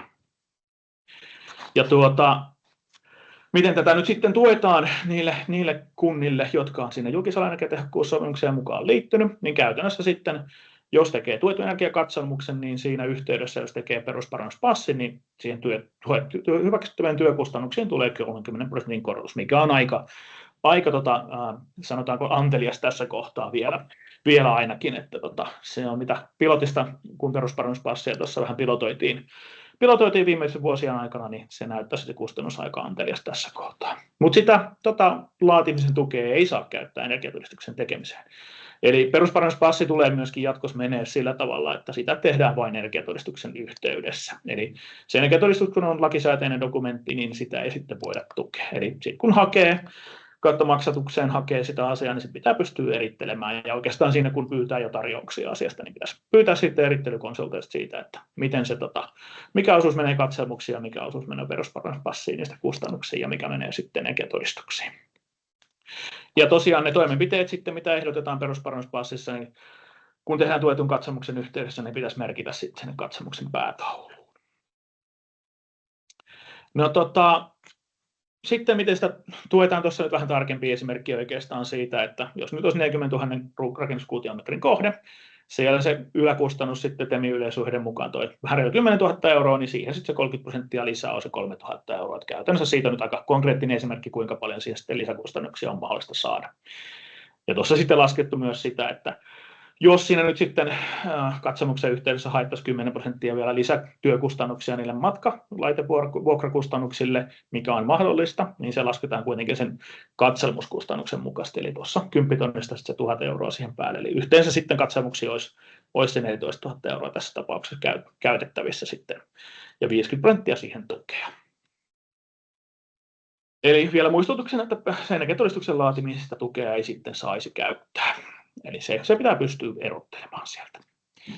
Tässä sitten vielä vähän, että miltä se perusparannuspassi sitten tulee näyttämään, kun se otetaan käyttöön. Tämähän löytyy nyt sitten tuossa hiljattain viime kuun loppuun asti lausunnolla olleesta energiatodistusasetuksesta.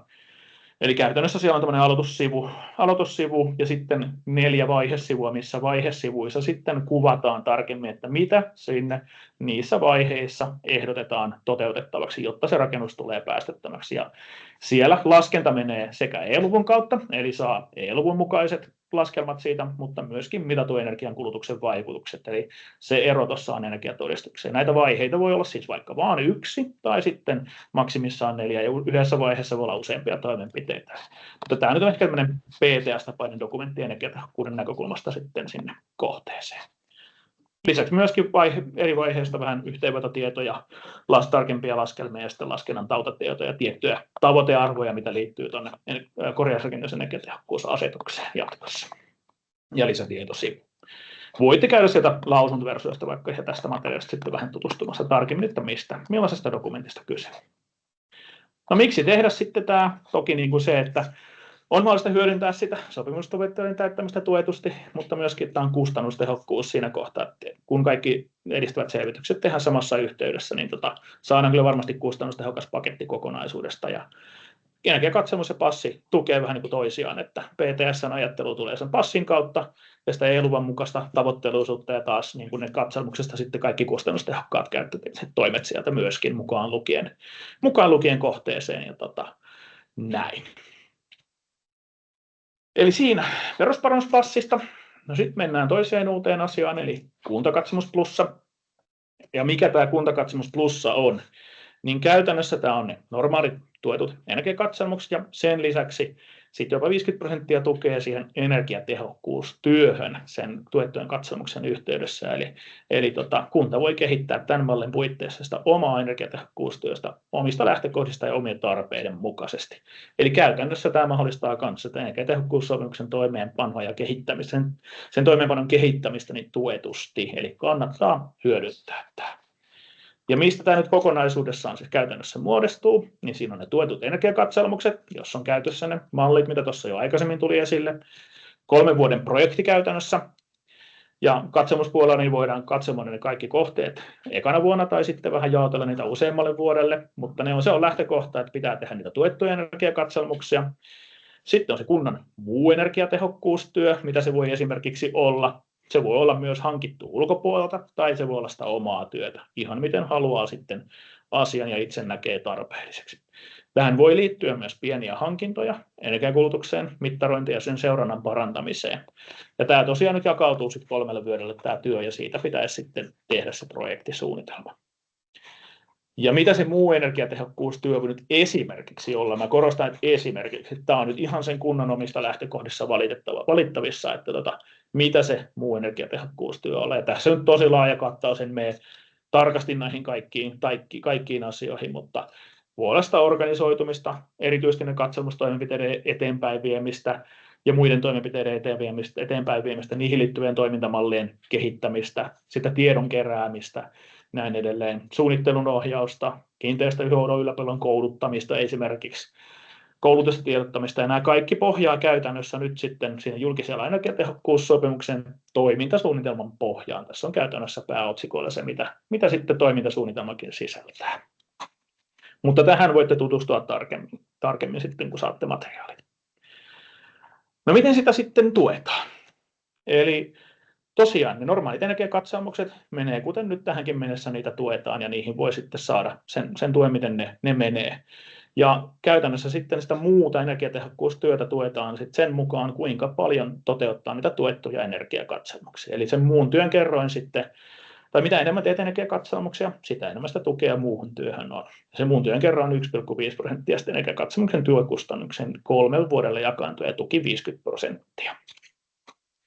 Ja tässä nyt esimerkki sitten, miten se voisi mennä, että jos toteuttaa 50 000 energiakatselmuksia työkustannuksilla, niin silloin sen muun työn hyväksyt kokonaiskustannukset 3 vuodelle jakautuna olisi yhteensä 75 000 euroa. Tuossa nyt esimerkkinä, että miten se voisi jakautua sitten 3 vuodelle, eli käytännössä yhteiskustannukset sitten olisi tuolle 125 000 euroa ja tukea näihin 62 500 euroa. Eli todella antelias on kyllä tämä malli sitten siihen osaan, ja tosiaan antaa sen mahdollisuuden kehittää sitä omaa työtä eteenpäin tuetusti.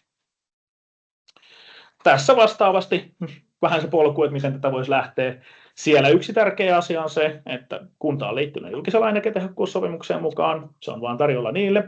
Ja sitten pitää olla tehty sen sopimuksen edellyttämä toimintasuunnitelma. Ja tämä siksi, että sitten kun lähtee hakemaan sitä tukea, niin tämä toimenpidesuunnitelma toimii käytännössä sitten valmiina pohjana siitä, että meillä on tässä se lomake, mikä tarvitaan sitten projektisuunnitelmaksi siihen, kun lähtee tukea hakemaan, niin käytännössä tuolta toimenpidesuunnitelmasta voi sitten tuohon lomakkeeseen kopioida sitä projektisuunnitelmaa siitä, että mitä aiotaan tehdä tämän, erityisesti sen muun työn kehittämisen osalta sitten tässä Kuntakatselmus Plusassa. Mutta tähänkin voitte tosiaan tutustua sitten tarkemmin jälkikäteen. No se oli Kuntakatselmus Plussa. Todella hyvä mahdollisuus, kannattaa tutkia ja selvitellä omia ja miettiä omia mahdollisuuksia. No sitten tuli tämä syvä selvitys tosiaan uutena asiana mahdolliseksi kunnille myöskin. Ja mikä tämä syvä selvitys, niin oikeastaan sama asia, mitä Tomi tuossa jo edelleen toi aikaisemmin jo yrityspuolella esiin, eli edistetään nyt niiden toimenpiteiden käytäntöön vientiä siellä kohteissa. Ja ehkä täällä kuntapuolella nyt korostuu, kun ei niitä lakisääteisiä velvoitteita, niin se semmoinen kokonaisvaltaisemmat selvitykset. Ja kenelle tämä nyt on tarjolla, niin tosiaan tässäkin edellytyksenä on se, että on liittynyt julkisella energiatehokkuussopimukseen, ja tässä kohtaa tukiprosentti on sitten sen 40%. Mitä edellytyksiä? Niin tosiaan, että on liittynyt energiatehokkuussopimukseen, mutta myöskin se selvityksen kohteena energiankäyttö tulee olla liitettynä energiatehokkuussopimukseen, ja täälläkin myöskin toi JETSin edellyttämä toimenpidesuunnitelma pitäisi olla sitten tehty. Ja edelleen tämä ei energiakatselmustyötä sinänsä ole, eli niitä kohdekohtaisia katselmuksia voi sitten tehdä motivamalleilla tai täsmäkatselmuksilla. Eli ehkä syvä selvitys sitten, jos haluaisi tehdä yksittäiseen kohteeseen, niin voisi olla perusteltu ehkä niin kuin energiakatselmuksen suorittamisen jälkeen, jos halutaan vielä edelleen selvittää tarkemmin sitä, että miten se toimenpide saadaan sitten toteutuspolulle. Eikä sitten voi kohdistua muiden lakisääteisten velvoitteiden täyttämiseen, esimerkiksi lämmitysjäähdytyssuunnitelmat, niin niitä ei voi sitten tämän puitteissa tehdä. Tai sitten tuolla yhdyskuntajätevesikäsittelydirektiivin katsomusvelvoitteille tai sitten automaatio-ohjausjärjestelmiin liittyviä asioita. Ja taas sitten niin kuin kunnan yhtiömuotoiset toiminnot, ne ei ole tämän kuntien syväselvitystuen piirissä, vaan niin on sitten sinne yritysten syväselvitystuki, jossa on se yli 2700 megawattia kulutus. No vähän esimerkkejä, mitä ne voisi olla.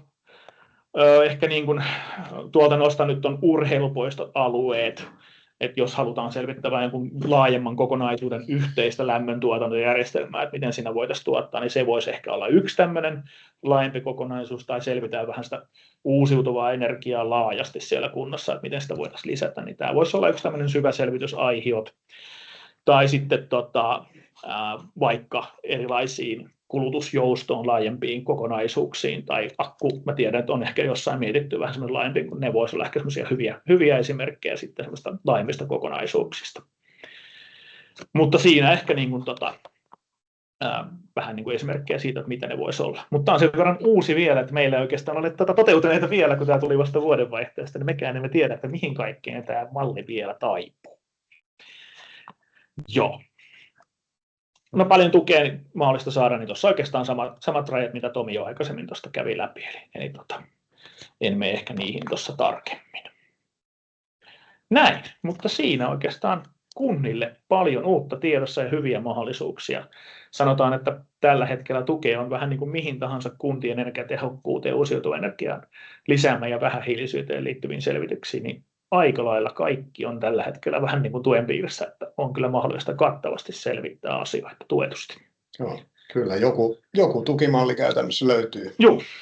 Löytyy aina sitten erilaisiin selvitystarpeisiin. Meillä on chatissa täällä pari kysymystä. Tanja kysyy, milloin perusparannuspassin koulutukset alkavat? Meillä on tarkoitus tuossa varmaan kesälomien jälkeen pilottikoulusta. Et siinähän nyt sen verran täsmennän, että se unohdin ehkä sanoa tuossa, että siinähän tosiaan tämän hetken ehdotus on, että niitä tehdään. Energiatodistuksen laatijan pätevyydellä voi tehdä näitä perusparannuspasseja, koska se on suoraan kytketty siihen energiatodistukseen se passi. Ja lainsäädännön puolella, mitä ehkä joku on saattanut aikaisemmin kuulla, niin siinä tuli nyt muutos asetuksessa, missä on lausunnon energiatodistuslaissa, että perusparannuspasseja voi sitten tehdä sillä olemassa olevalla energiatodistuspätevyydellä todennäköisemmin jatkossa. Ei tarvitse sinänsä välttämättä mitään pakollista koulutusta käydä, mutta olemme tässä kesänlomien jälkeen todennäköisemmin niin tämmöisen pilottikoulutuksen järjestämässä olemalla oleville todistuksen laatijoille, että palaamme siitä tarkemmin. Varmasti hyödyllistä osallistua siihen. Sitten täällä Jukka on kysynyt tästä kuntien lämmitys- ja jäähdytyssuunnitelman laadinnan tuesta osana Kuntakatsaus Plussaa, ja siihen vastasitkin jo esityksessä ja mäkin tuossa chatissa. Eli jos kysymys on yleensäkin jostain lakisääteisestä velvoitteesta, niin siihen ei tukea sitten saa. Sitten Tanja vielä kysynyt täällä, miten Kuntakatsaus Plus-mallissa määritellään tuen piirissä olevat palvelut, erityisesti sisältävätkö esimerkiksi investointien esisuunnittelu tai kannattavuustarkastelut tuen piiriin? Mitäs tähän uskaltaisi sanoa? Sanotaan, että tämä on semmoinen, mitä sitten kannattaa ehkä keskustella, jos lähtee tämmöistä hanketta miettimään. Niin, ja se, mitä unohdin ehkä siinä kanssa, mitä Tomikin sanoi, että ihmeessä, jos Kuntakatsamus Plussaa lähdet suunnitelman, olkaa meihin yhteydessä.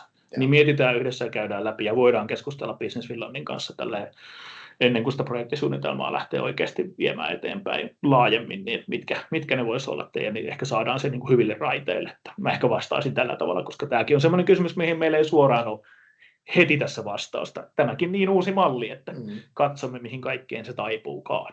Juuri näin. Joo, ja Jussi, kiitos. Vastasitkin näihin kuntien syväselvitystukimaksimeihin. Joo. Ei taida muita kysymyksiä nyt tuossa näkyä, niin annetaan Jussille seuraavaksi puheenvuoro, sulla siellä kalvot onkin jo ilmeisesti odottamassa, niin ole hyvä Jussi. Tässä oli hyvä aika laittaa kalvoja valmiiksi, kun vasta sitten kysymyksiin. Ja tosiaan se Kuntakatsamus Plus on niin uusi, että kannattaa olla yhteyksissä ennen kuin rupeaa sitä hakemusta jättämään, että saa kaikki mahdolliset ja mahdottomat sinne hankkeeseen. Mutta tosiaan olen Jussi Mäkelä Business Finlandista ja tänään on aiheena tämä energiatuen hakeminen näihin katselmuksiin ja selvityksiin. Ja mikäs nyt? Online vaihu. No niin, vaihtohan se sen. Meinasin pelästyä, että katselu tai esitys pettää, että kalvot ei lähde vaihtumaan, mutta kyllä ne sitten vaihtuu. Eli tässä on kertauksena vielä, että tukea saa näihin vapaaehtoisiin, ei siis pakollisiin juttuihin. Että suurilla yrityksillä syöselvityksiin ja vähemmän energiaa kuluttavilla niin näihin katselmuksiin ja täsmäkatselmuksiin. Mutta energiatuki, niin se haetaan sähköisesti meidän asiointipalvelussa ja siellä on suht helpolla täytetään lomake, jolla katsotaan tuossa seuraavana. Ja sitten siihen tarvitaan pakollisia liitteitä, projektisuunnitelma, sitten nämä katselmuksen tai selvityksen liitelomake, mitkä löytyy meidän nettisivuilta. Ne on aika helppoja täyttää, kun tietää, että mihin kohteisiin nämä toimenpiteet on kohdistumassa lisää, kun kysytään kohteiden osoitteet ja energiankulutukset, vedenkulutukset ja euroina ja kilowattitunteina ja litroina tai kuutioina. Ja sitten myös nämä tilavuudet ja pinta-alat, että sieltä sitten pystytään määrittelemään nämä maksimityökustannukset, mitkä on hyväksyttävissä ja mitkä löytyy sitten sieltä TEMin ohjeesta. Sitten jos hakijaorganisaation tai emoyhtiön tilinpäätöstä ei ole PRH-tietokannassa, niin se kannattaa toimittaa meille saman tien tuossa hakemusvaiheessa, niin nopeuttaa käsittelyä. Eli aika usein voi olla vaikka kiinteistöosakeyhtiö, niin sen tilinpäätöstä ei ole PRH:ssa, mutta sitten sen emoyhtiö taas voi löytyä PRH:sta, eli silloin pitäisi toimittaa se hakijan tilinpäätös. Sitten taas voi olla, että emoyhtiö on ulkomaalainen yhtiö, jolloin sitä ei löydy PRH:sta tietenkään, vaan se pitäisi sitten toimittaa meille. Eli näitä tapauksia on erilaisia, mutta kannattaa kiinnittää huomiota tuohon, että jos haluaa nopeammin päätöstä, niin laittaa materiaalit saman tien tulemaan. Muuten me kysellään niitä sitten kyllä perästä. Sitten vastuullinen johtaja pitää olla hakijaorganisaation omaa henkilöstöä, eli ei voi olla palveluntarjoaja siinä, vaan pitää olla ihan sitä, kuka sen tuen saa, niin siitä organisaatiosta. Ei voi olla korostamatta, että hankkeen saa käynnistää vasta rahoituspäätöksen jälkeen, eli se tulee ihan asetuksesta, se ei ole meidän oma päähänpisto, vaan se on lainsäätäjän päähänpisto. Että jos sen on aloittanut ennen meidän päätöstä, niin sitten tukea ei voi maksaa. Tällä pyritään varmistamaan se, että meidän rahoituksella on käynnistävä vaikutus.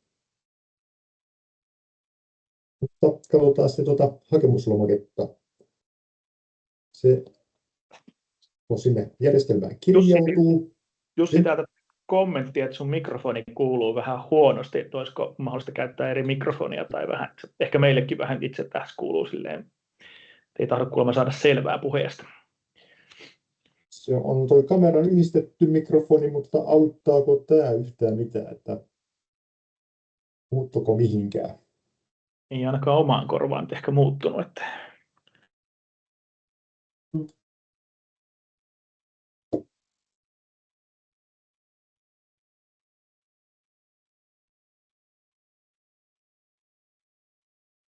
Jos mä lopetan jakamisen hetkeksi ja vähän fiksailen mikrofonia. Että... Joo. Pieni hetki. Jatketaan pian. Muuttuuko mihinkään? Nyt ilmeisesti, jos auttaako tämä? Ehkä ei kuitenkaan auttanut. Ilmeisesti ei. Joo, ehkä siinä tapahtui jotain, mutta kuulostaa minulle ainakin vähän samalta edelleen. No, ehkä me mennään eteenpäin ja toivottavasti saa selvää kaikki kuitenkin sen verran. Että... No, muuttuuko nyt? Nyt muuttui paremmaksi, kiitos. No niin, hyvä, että joku kommentoi asiaa, niin paljon mukavampi kuunnella, jos kuulee jotain. Eli meidän hakemuspalvelussa on sinne kirjautunut ja klikkaa sitten siellä organisaation sivulla hakemukset sivua, niin sitten sieltä tulee näkyviin olemassa olevat hakemukset. Niistä me ei nyt välitetä, vaan halutaan tietenkin tehdä uusi hakemus. Ja sitten kun siitä lähdetään eteenpäin, niin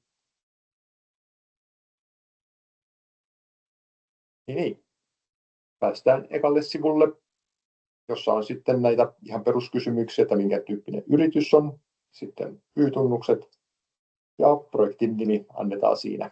Että ihan tämmöistä basickia, ei mitään vaativaa vielä. Sitten on rahoituspalvelu, siellä pystyy valitsemaan kaikki nämä meidän Business Finlandin rahoitukset, mutta tässä tapauksessa meitä kiinnostaa energiatuki ja sielläkin selvityshankkeet. Ja sitten päästään tähän perustietoihin, eli siellä on hakemuksen pääkäyttäjä, ne löytyy yleensä suoraan organisaatiosta, eli todennäköisesti ne on täyttynyt valmiiksi siihen, kun menee tähän. Ja täällä on tämä yhteyshenkilö, eli se voi olla tällä hetkellä vielä palveluntarjoaja, eli silloin hän saa kaikki hakemusta koskevan kirjavaihdon että sitten jos palveluntarjoaja vaihtuu, niin se kannattaa käydä vaihtamassa, että sitten uusi palveluntarjoaja saa jatkossa postia eikä kaikki viestit me vanhaa. Vastuullinen johtaja, niin se täytyy olla sieltä hakijaorganisaatiosta, ja sitten kustannustilitysten yhteyshenkilö, niin se on sitten organisaatiosta se, kuka vastaa laskuista. Sitten on yrityksen nykytila. Siellä kerrotaan, mikä yritys, vähän toimialaa, sitten omistusta, että kuka sen omistaa. Ja tämmöistä ei tarvitse olla mitään pitkää tarinaa, mutta kuitenkin, että siitä käy selväksi, että kuka hakee ja minkälainen omistusjärjestely siinä on. Sitten mennään siihen projektin toteutukseen, niin tässä on sitten projektin nimi, joka tulee sieltä jo aikaisemmasta. Sitten aloituspäivä ja loppupäivämäärä, eli nuo on toiveet, mutta sitten kun me käsitellään sitä hakemusta, niin yleensä me muutetaan se aloituspäivä siihen päivään, kun me tehdään päätös. Eli päätöksen jälkeen pystyy aloittamaan sitten tilaukset ja muut. Ja sitten on suorituskunta, missä se tapahtuu. Ja sitten jos on oma projektitunniste, niin niitä voi tänne laittaa. Ja projektityyppi, niin siinä on alasvetovalikkoja. Siellä on sitten, että onko se uusiutuvan energian hanke vai energiatehokkuushanke. Ja yleensä nämä selvitykset on energiatehokkuushankkeita, että valitaan se. Ja sitten se olisi joku muu tyyppi vielä. Eli, mutta sieltä energiatehokkuus se projektityyppi. Ja tähän sitten kerrotaan lyhyesti, että mihin se projekti kohdistuu. Ja sitten täällä, että projektisuunnitelma mukaan ja sitten se liitetään tuossa vielä tänne joukkoon. Ja sitten on tämä kustannuspuoli, eli näissä voi olla tosiaan omia rahapalkkoja jonkun verran. Aika usein ne kuitenkin jää hakematta. Eli käytetään pääasiassa näitä ostopalveluja. Et jos on rahapalkkoja, niin sitten pitää olla tilintarkastus, ja sitten jos on vähäinen oma henkilöstöosuus siinä, niin sitten se tilintarkastajan velotus tulee aika kohtuuttomaksi siihen, niin se on jäänyt aika usein sitten sen takia tekemättä. Sitten täällä on nämä matkakustannukset ja laitevuokrat ja muut sitten, mitä tuolla aikaisemmin tuli jo puhuttu, että mitkä on niin tukikelpoisia, niin tänne sitten ne. Ja tähän tulee sitten meiltä haettava rahoitus. Niin ne prosentit käydään tuossa vielä uudemman kerran läpi. Ja tähän sitten täytyy tämä, että on kustannukset yhteensä ja meiltä haettu rahoitus. Sitten on yhteenveto, eli tänne voi laittaa vapaan saatteen, että jos on jutellut jonkun meidän käsittelijän kanssa, niin voi mainita, että siitä on jo juteltu. Sitten jos on muita liitteitä, vaikka niitä tilinpäätöksiä, niin niitä voi liittää tänne ja samalla tulee sitten ne pakolliset liitelomakkeet liittää tänne. Ja sitten on näitä peruskysymyksiä, että millä halutaan selvitä, että ei ole missään pakotelistoilla, niin täppäilee tuossa niin ja sen jälkeen lähettää hakemuksen, niin meille se sitten putkahtaa ja sitten se jaetaan jollekin meidän tiimistä. Ja tässä on sitten nämä tukiprosentit vielä, mitä aikaisemminkin käytiin noissa aikaisemmissa esityksissä läpi, että motivatyyppisiin katselmuksiin niin 40% ja sitten 50% suuryrityksille. Maksimituki on 40% ja kunnille ja pk-yrityksille 50%. Ja sitten jos ei kuulu energiatehokkuussopimukseen, niin tukitaso on kaikille 40%. Ja tässä katselmus on sitten 40 tai 50 ja syvä selvitys oli toi 40. Sitten projektisuunnitelma, mikä olisi jo pakollinen, niin siihen kuvaus kohteesta, osoite, rakennusvuosi, koko käyttötarkoitus. Ja sitten, jos on ollut aikaisempia katselmuksia ja selvityksiä, niin niistä kuvaus, että mitä on tullut tehtyä ja milloin. Ja sitten tästä nykyisestä, että minkälainen katselmus on tarkoitus tehdä ja mitä on tavoitteena ja kuka tekee ja kustannusarvio siihen mukaan sitten. Ja sitten jos siinä on useita kohteita, eli vaikka tekisi 10 kiinteistökatselmusta, niin toiveena on, että tehtäisiin niistä koostetaulukko mukaan, että nähdään sitten, että okei, tässä on tämmöinen systeemi haussa, että totta kai ne samat tiedot tai tarkemmat tiedot löytyy niistä liitelomakkeista, mutta olisi sitten koottuna vaikka Exceliin sitten kaikki kohteet. Sitten tämä, että tuen merkitys, että jos hanke toteutuu ilman energiatukea, niin se ei ole tukikelpoinen, niin sen takia sitä kysytään, että mikä on meidän tuen vaikutus. Mites mulla on aikaa jäljellä? No semmoinen 5 minuuttia, jos sillä pärjää. Niin. Sillä mä yritän pärjätä. Eli mennään pikaisesti tämä rahoituksen esteitä, että jos sattuisi olemaan pakotelistalla, niin ei ole tukikelpoinen. Sitten jos on näitä rekisteriin ei virheitä, vaan puutteita, niin silloin on myös tukikelvoton. Ja sitten jos on tämmöisiä verovelkoja ja muita verotuspuutteita tai tullimaksulla ei myöntetä tai muita, niin on kanssa tukikelvoton, mutta näitä on helpompi sitten laittaa kondikseen, että niistä me ollaan yhteyksissä, jos näitä on sattunut kertymään.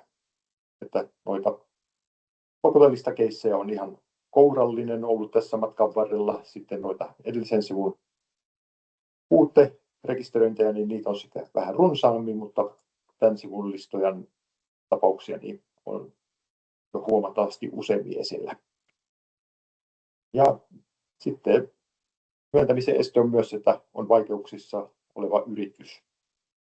Ja pääsääntö on se, että jos on menettänyt yli puolet osakepääomasta, niin silloin yritys on vaikeuksissa oleva. Eli joko se hakijayritys tai konserni tai emoyhtiö on tämmöisessä tilassa, niin ei ole sitten tukikelpoinen.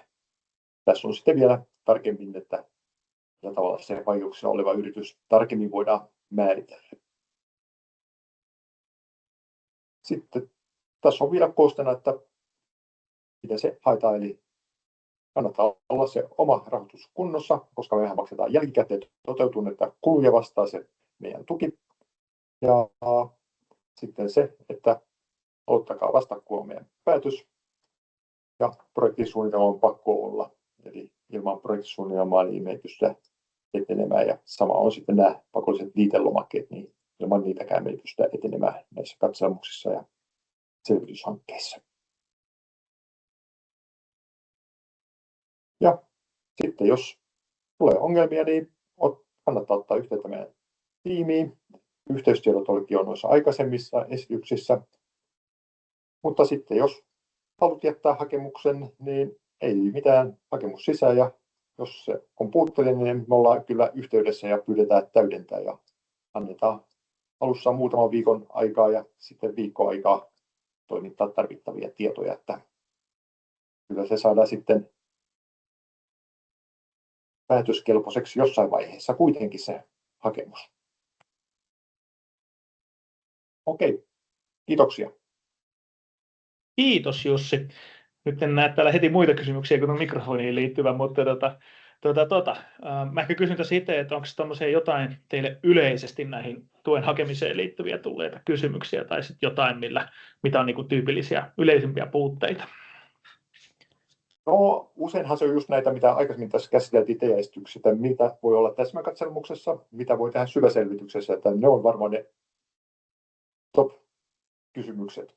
Joo. Mutta muuten ihan laidasta laitaa tulee kysymyksiä ja sitten on tämä, että kuinka kauan on käsittelyaika, niin vastataan siihen nyt, että se on tällä hetkellä alle kuukausi. Ja se on semmoinen, mitä meiltäkin kysytään. Hyvä.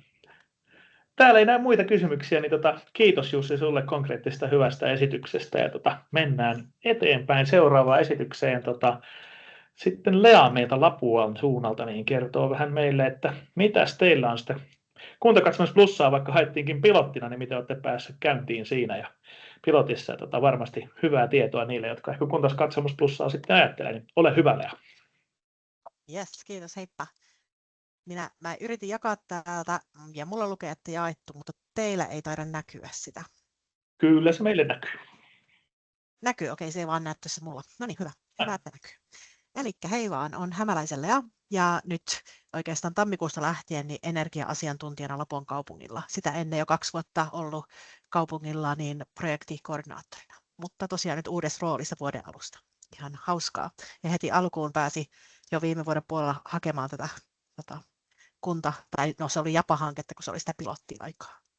Ja tähän on nyt koonnut vähän ajatuksia siitä, että miten meillä prosessi tavallaan, että miten me päätettiin lähteä tätä hanketta ja miten sitä lähdettiin rakentamaan ja sitten hyvin lyhyesti se, että missä tässä vaiheessa ollaan, koska ollaan vielä kohtalaisen alussa tässä meidän hankkeessa. Mutta kysyä saa tietysti. Elikkä kun lähtee pohtimaan mitä tahansa hanketta, mutta tätä Kunta Plus-hanketta nyt esimerkiksi, niin kannattaa selvittää itselleen tosi tarkasti, että mistä tässä on kyse ja mitä tässä voidaan tehdä. Ja sitten myöskin se kysymys, että miksi tätä kannattaisi tehdä. Koska kunnassa sä joudut sitä kumminkin puolustamaan tai viemään eteenpäin, niin monen eri ihmisen kanssa ja kaikilla ei ole sitä teknistä taustaa ja ajatusta, että mitä tähän liittyy. Joten kannattaa tehdä se aika selkeäksi ja mun mielestä nämä esitykset tänään oli selventäviä itsellekin taas, että ai niin joo, kyllä. Niin kannattaa olla yhteydessä Motivan edustajien kanssa. Tomi ja Harri, niin teidän kanssa on keskusteltu kyllä tässä viime vuoden puolella. Ja sitten myöskin Business Finlandin kanssa kannattaa käydä läpi asioita, joskin me otettiin Business Finland vasta myöhemmässä vaiheessa, kun oltiin vielä siinä pilotin tekemisessä. Mutta kannattaa olla yhteydessä ja kysellä. Toinen, mitä me tehtiin, me oltiin myös yhteydessä Kouvolaan ja keskusteltiin heidän kanssa. Kouvolan kaupunki oli ainoa, joka ennen meitä oli hakenut tätä rahoitusta ja tehnyt hankkeen. Ja keskusteltiin siitä, että mitä he on niin kuin saaneet hyötyä siitä ja miten heidän prosessi on mennyt ja miten he kilpailutti heidän tämän hankkeen konsulttiosuudet. Ja nyt voin sanoa jo tähän, että saa olla muun yhteydessä, jos haluaa kuulla vielä lisää tämän esityksen jälkeen tai kysyä jotain, jos ei tässä viitti kysyä tai tule mieleen. No, kun oli tarpeeksi saanut tietoa siitä, että mistä on kyse, tästä olisi ja itse niin pääsi siihen perille, että hei, millä mä tätä puolustan, millä ajatuksella mä tätä vien eteenpäin. Tämä osui myöskin aika sopivaa ajankohtaa Lapuan kiinteistöjen hallinnassa ja siitä, että mitä meillä olisi tarvetta tehdä täällä seuraavia askeleita. Ja niin, kun nämä oli sisäistynyt itsellensä, niin sitten lähti se tavallaan se vieminen siinä eteenpäin ja päätökset siitä, että lähdetäänkö alustavasti valmistelemaan. Ja tuossa mulla on epämääräisiä lauseita, kun mä katsoin tätä läpi, niin mä katsoin, että mä oon tehnyt tätä ja ajatellut eri tavalla kuin mitä mä tänään ajattelen, mutta ei se mitään. Eli tässä voi myös toteuttaa osaa omana työnä, niin kuin tuossa edellisessä esityksessä oli esillä. Ja tämä oli niin kuin yksi perustelu, että me voidaan käyttää omaa työtä, mutta me saadaan myös konsulttiapua niihin asioihin, mitä tarvitaan. Niin se oli yksi sellainen peruste, mitä mä käytin, että miksi tukea kannattaa hakea tähän työhön. Näin. No sitten lähtee se seuraava kysymys, kun sä oot päässyt perille, että mitä voidaan tehdä, niin sitten, että mitkä kiinteistöt, montako kiinteistöä ja millä perusteella ne otetaan hankkeeseen mukaan. Ja meillä oli tietysti ajatuksena, katsottiin suuret energiakuluttajat, sellaiset kiinteistöt, missä on käyttövuosia vielä edessä aika paljonkin. Ja sitten jouduttiin pohtimaan tosi paljon sitä, että tuleeko hyvinvointialueen käytössä olevat mukaan vai ei. Ja meillä ei tullut mukaan niitä. Siinä oli myöskin näitä järjestöjä, että onko ne enää kunnan omistuksessa vai ei, vai mikä tilanne on. Joka tapauksessa sitten myöskin, että onko meillä lähitulevaisuudessa niin muutaman vuoden päästä tai vuoden päästä tulossa joku isompi investointi johonkin kiinteistöön. Ja siihen liittyisi energiatehokkuusasiaa ja tällä katselmuksella ja tämän sisällyttämisellä tähän hankkeeseen niin voidaan saada jotain lisätietoa, mikä auttaisi sen investoinnin toteutuksen suunnittelussa tai toisi jotain esille, että mitä kannattaisi huomioida. niin tämäkin asia otettiin huomioon. Ja rakennusvuosia, mitä nyt kaikkea muuta. Tuossa oli nyt muutama tämmöinen näkökulma, kun lähdettiin pohtimaan, mitkä kiinteistöt meillä lähtisi mukaan. Ja tietysti samaan aikaan, kun sitä käytiin, niin sanoin jo, että tulevaisuuden korjaussuunnitelmat siihen vaikuttaa, mutta myöskin vaikutti siihen, että missä mennään. Pääpainonahan tässä on, että rahoituksessa, että saataisiin katselmoitua kohteet mahdollisimman tiiviisti siihen alkuun, mutta tämä on 1+2-vuotinen, joten meilläkin, ja katselmukset pitää tehdä lämmityskaudella, jos on lämmitysjärjestelmä jäähdytysjärjestelmän käyttöaikana, mutta ja lämmityskausi voi olla aika lyhyt, riippuen vähän vuodesta, niin voi olla tarpeen, tai on ehkä tarpeen, että osa niistä kiinteistöistä katselmoidaan myöhemmässä vaiheessa ja alkuun vähän katsotaan, että mitkä, mutta pääpaino siinä, että suuri osa katselmoidaan niin kuin heti alkuun. No sitten siitä lähtee laskemaan alustavaa budjettia ja suunnitelmaa siitä, että mitä tämä tarkoittaisi rahallisesti, ja meillä piti sitten tässä vaiheessa lähteä käyttämään vielä lautakunnalta hyväksyntää, että lähdetäänkö eteenpäin tämän kanssa. Tämän tyyppinen budjetti, nämä kohteet suurin piirtein ja tämän tyyppistä. Ja sieltä saatiin hyväksyntää, että voidaan lähteä asiaa viemään eteenpäin. Sitten kun tuli ennen kuin haettiin tukea Business Finlandilta, niin siinähän pitää olla tiedossa, että ketkä tekee ne katselmukset. Että niin vastuuhenkilö pitää nimetä siinä hakemuksessa. Ainakin viime vuonna, ehkä vielä tänäkin vuonna on sama juttu. Joten kilpailutus piti tehdä ennen tukihakemuksen jättöä, mutta kilpailutus ja sopimukset ja muut niin ehdollisena, että jos tuki saadaan. Tässä pitää pohtia, että mitä haluaa, että kilpailuttaako koko sen paketin ja kaikki siihen liittyvät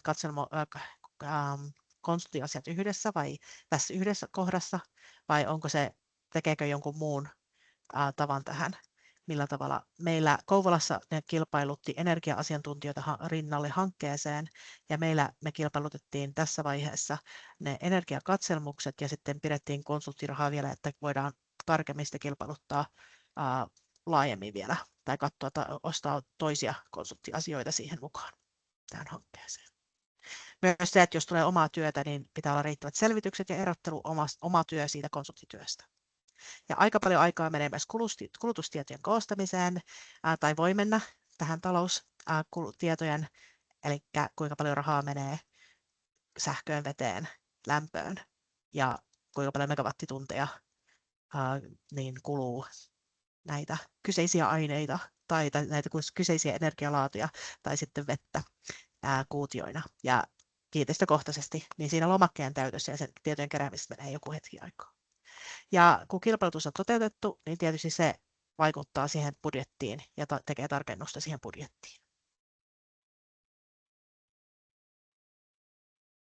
Sitten kun tämä oli kaikki tehty, niin hankehakemuksen kirjalliset työt. Tässä koko ajan on tietysti rinnalla, josta projektisuunnitelmaa kirjoiteltu ja valmisteltu, ja se ei ole iso kirjallinen työ. Isompi kirjallinen työ on se tosiaan niiden jokaisen kiinteistön, meilläkin oli 21 kiinteistön, ja jokaisen kiinteistön tietojen täyttäminen lomakkeelle ja varmistaminen, että ne on kaikki oikein, ja että ei ole mennyt joku kohta sekaisin. Helposti sellaistakin tapahtuu. Ja myöskin se, että vähän niin kuin katsoo, että se sitä aikataulua katsoo, ja itse aina huomaan, että se hankehakemuksia jätän jonkun verran ja tukihakemuksia, niin se deadline on aina oiva lääke loppurutistukseen ja siihen, että saat sen hankkeen jätettyä. Kun tätä tekee, niin kannattaa siinä energiakäytön tehostamisen, no sehän on, koska tämä on katselmointia, niin se ei ehkä heti johda siihen, mutta se pitäisi johtaa sellaisia investointeja, jotka tuottaa energiakäytön tehostamista, mutta on hyödyllistä pohtia, että mitä muita tavoitteita ja muita asioita ja hyötyjä tästä saadaan, ja onko ne mitattavissa, ja sillä tavalla saa itselleen niin kuin paremman ja selkeän kuvan, että mitä me ollaan tekemässä ja mihin me ollaan menossa. Ja mitäs? Meillä tuli päätös vuoden, olikohan helmikuun loppupuolella tästä, että saimme aloittaa työt. Ja sitten oli maaliskuussa nopeasti käytävä kohteissa. Meillä ensimmäiset kohteet katselmoitiin ennen kuin lämmityskausi päättyi. Ja me tässä vaiheessa vielä odotellaan raportteja ja koostetaan vähän sitä, että mikä meidän nykytila on ja tehdään sitä ensimmäisen vuoden toimenpiteitä. Muita huomioita, mitä ehkä, aika paljon tässä on jo ehkä huomioita sanonut, mutta on se, että kannattaa käyttää tai tutustua myös siihen TEMin katselmointiohjeistukseen ja motivoiva aineisto ja käyttää niitä tosi paljon tukena. Ja mun mielestä esimerkiksi se nyt, että kun on liittynyt energiatehokkuussopimuksiin ja jos on se toimintaohjelman lomake, niin jos sen tekee, niin siinä jo pureskelee aika paljon sitä just niin kuin, kumpi, oliko Harri vai Tomi, Harri taisi olla, joka sanoi, että se on niin kuin hyvä lomake käyttää siihen hakemukseen projektisuunnitelmaan. Niin tämmöiset kaikki valmiit ja pureskellut ajatukset kannattaa kyllä hyödyntää hakemisessa. Yes. Mulla oli tämmöinen aika napakka, lyhyt esitys. Hyvä, Kiitoksia. kiitos. Joo, hei, täältä tuli heti yksi kysymys, että oliko täällä täsmäkatselmuksia mukana tuossa potissa? Kyllä meillä oli täsmäkatselmuksia. Meillä itse asiassa tuli loppujen lopuksi 1 täsmäkatselmus ainoastaan tässä loppujen lopuksi. Kyllä. Ehkä mä kysyn vielä sitä, että miten te mietitte sitä niin kuin kunnan omaa työtä tai sitä energiatehokkuustyön kehittämistä, niin miten te sitä niin kuin mietitte tässä kokonaisuudessa? Joo, että mitäpä siinä. No, meillä on jonkun verran täällä niin kuin ollut henkilöstövaihdoksia ennen kuin mä oon tullut tähän, että mitä on tapahtunut tuossa kiinteistöpuolella, niin tavallaan se hakee muotoaan ihan yleisesti ottaenkin, mutta se yksi, mikä on niin kuin tärkeä osapuoli on se, että me saadaan kaikki meidän tiedot yhteen paikkaan näistä kohteista. Sitten, että me saadaan sellaista hyvää viestintää kun minä toimistossa seuraan energiaa ja sitten kiinteistöhuoltajat esimerkiksi on työmaalla ja huomaa jotain asioita, niin saadaan se viesti kulkemaan sujuvasti. Tällä tavalla energiatehokkuusasioissa ja sitten myöskin taas kiinteistöhuoltajilla on paljon ideoita, että mitä kannattaisi tehdä, niin tämän tyyppistä viestintällistä ja organisaatiopuolista näkökulmaa tässä on ainakin yksi näkökulma tähän, mitä meillä tehdään. Joo. Ja toi oli hyvä vinkki, mitä mä ehkä unohdin itse vielä täsmentää omassa esityksessä, että tosiaan se JETSin toimintasuunnitelma toimii tosi hyvänä pohjana, ja se ajatuskin onkin nyt tässä Kuntakatselmus Plusan, tässä on vähän muuttunut asiat, kuten haitte vähän pilottivaiheessa, että JETSin toimintasuunnitelmuksen on pakko tehdä, niin se antaa jo vähän sen raami, että mitä tässä Kuntakatselmus Plusan puitteissa voi siinä omana työnä tehdä, ja tosiaan siellä on siinä esityksessä ja meidän sivuiltakin löytyy, niin se valmis projektisuunnitelman lomake, se on tehty siihen JETSin toimintasuunnitelmaan niin kuin suoraan käytännössä niihin otsikkoihin, että sitten voi sieltä toimintasuunnitelmasta vaan kopioida niitä asioita tähän Kuntakatselmus Plusan niin kuin projektisuunnitelmaan, mikä sinne tukihakemukseen pitää laittaa liitteeksi, niin siinä on semmoinen hyvä, millä sitten pääsee, että on jo vähän miettinyt toimintasuunnitelmasta, mitä se meidän muu työ voisi olla, niin sitten hyödyntää sitä siinä pohjana, niin sillä pääsee kyllä eteenpäin. Joo, ja ajattelinkin, että se itse asiassa kun katsoin noita esityksiä, että tonkin olisi voinut tehdä paremmin tässä meidän projektisuunnitelmassa, mutta se on nyt kaikki niin on jatkuvaa, siinähän tässä. Kyllä. Hyvä. Mä en tässä näe muita kysymyksiä nyt tässä kohtaa, niin kiitos Lea sulle. Kiitos. Kiitos. Joo, hei. Jaetaan täällä vielä viimeiset asiat, vähän niin kuin motivan ajankohtaisia vielä viimeiseksi. Hypätään tonne noin. Ja hypätään esityksessä vielä oikeaan kohtaan, niin siitä niin. Muutama ajankohtainen asia vielä tähän loppuun ennen kuin sitten lopetellaan ajat. Jaha, nyt tuli ihan väärä kalppijakku. No niin, nyt oikein. No, nyt näkyy. Joo, eli meillä on tämmöinen rahoituksen kansallinen hubi. Tässä on tosiaan niin kuin näkyy yhteistyössä TEMin, Energiaviraston ja ympäristöministeriön kanssa ja myös tämmöinen ACE-hanke tähän kokonaisuuteen liittyy. Ja jos nämä asiat kiinnostaa paljon, niin voi osallistua temaattisiin ryhmiin tai rahoituksen pyöreiseen pöytäänkin, että verkkosivuilta saa sitten niistä lisätietoja, mutta ehkä kaikille tämmöiset kiinnostavimmat asiat on tuo rahoituksen tietopalvelu ja sitten tämä rahoituksen tilannesää. Eli kyllä kannustan tilaamaan tuon rahoituksen tilannesää sähköpostin, eli sieltä tulee säännöllisesti teille sähköpostiin ajankohtainen tieto, mitä uusia rahoitusmalleja löytyy. Eli sitä kautta pysyy kyllä kärryillä sitten. Joo, ja tietopalvelusta voi sitten taas käydä katsomassa, että mitä se rahoitusmahdollisuuksia sitten toisaalta on. Joo, siitä taitaa olla seuraava sivu. Eli tosiaan tänne on nyt koottu tähän tietopalveluun yhteen rahoitusmahdollisuuksia, tukimahdollisuuksia. Nämä liittyy energiatehokkuuden parantamiseen, uudiskorjausrakentamisen, kiertotalouteen, ilmastonmuutoksen hillintään aika laajasti. Eli sieltä voi sitten suodattaa, eli minkä tyyppinen hakija olette, mihin haette tukea ja sen jälkeen se kertoo teille sitten, mitä siihen on tällä hetkellä saatavissa. Jos ei tee mitään suodatuksia, niin tulee kyllä hurja määrä sitten näitä tukia, että kannattaa se pieni suodatus tehdä. Ja tietysti teidän omien tarpeiden mukaan, mitä haluatte miettiä. Eli niin kuin tuossa oikealla näkyy, niin siellä on sitten pieni yhteenveto siitä kyseisestä rahoituksesta tai tukimuodosta, mikä se onkaan, ja sitten suora linkki, mistä pääsee tarkastelemaan sitä tarkemmin. Eli erittäin hyvä, olette sitten yrityksen edustaja tai kunnan edustaja. Tai mietitte jo omassa asunnossa. Siellä löytyy taloyhtiölle ja asuinkiinteistölle ylipäätään myös. Käytännössä kaikille jotain. Joo. No sitten tuo energiaosa, että tuossa Tomilla jo vähän vilahtikin, eli tämä on tosiaan meidän uusi palvelu, mikä on avattu tässä, ja siellä Tomi kertoo katselman näkökulmasta, mutta sehän on vähän laajempi ja tarkoitus olla jatkossa laajempi, eli ostajien neuvojen kohtaamispaikka energiahankkeen tuottajia, eli nyt siellä on esimerkiksi tällä hetkellä lämpöpumppuihin ja aurinkopaneeihin liittyviä ratkaisuja tarjoavia yrityksiä muun muassa ja sieltä voi samalla tavalla laittaa sitten pyyntöä yrityksille olla yhteyksillä ja katsoa, ketkä tämmöisiä palveluita tarjoaa. Että siellä on tietyt nyt tällä hetkellä ja tulee varmaan laajentumaan tässä jatkossa, sit mitä sinne saadaankaan. Ja löytyy myöskin niitä toteuttajia energiatehokkuushankkeille, eli näitä, jotka tekee ESCO-palveluilla muun muassa ja palveluilla niin kuin hankkeita, niin sieltä voi niitäkin yrityksiä käydä katselemassa. Kyllä, niille on ihan oma osio sieltä ja sielläkin voi tehdä sitten erilaisia suodatuksia sen mukaan, mitä etsitte. Eli tämä kannattaa käydä vilkaisemassa ja vaikka jos yrityksiäkin kuululla ja teillä on tarjota, niin ehkä sieltä sitten voi löytää mahdollisuuksia niitä omia palveluita tuoda tietyistä asioista tarjolle. Kyllä, eli jos tarjoatte tämmöisiä energiatehokkuus ESCO-palveluja, niin käykää siellä sivulla ilmoittamassa itsenne, niin voitte päästä sitten palveluun mukaan palvelun tarjoajaksi. Joo. Sitten vielä viimeisenä asiana muistutuksena. Energiatehokkuussopimukset on vilahtanut täällä muutamaan kertaa esityksissä, eli nyt meillä on energiatehokkuussopimuksesta lähtenyt uusi kausi käyntiin. Tuolta energiatehokkuussopimus.fi löytyy lisää tietoa ja ehkä semmoisena nopeana kertauksena.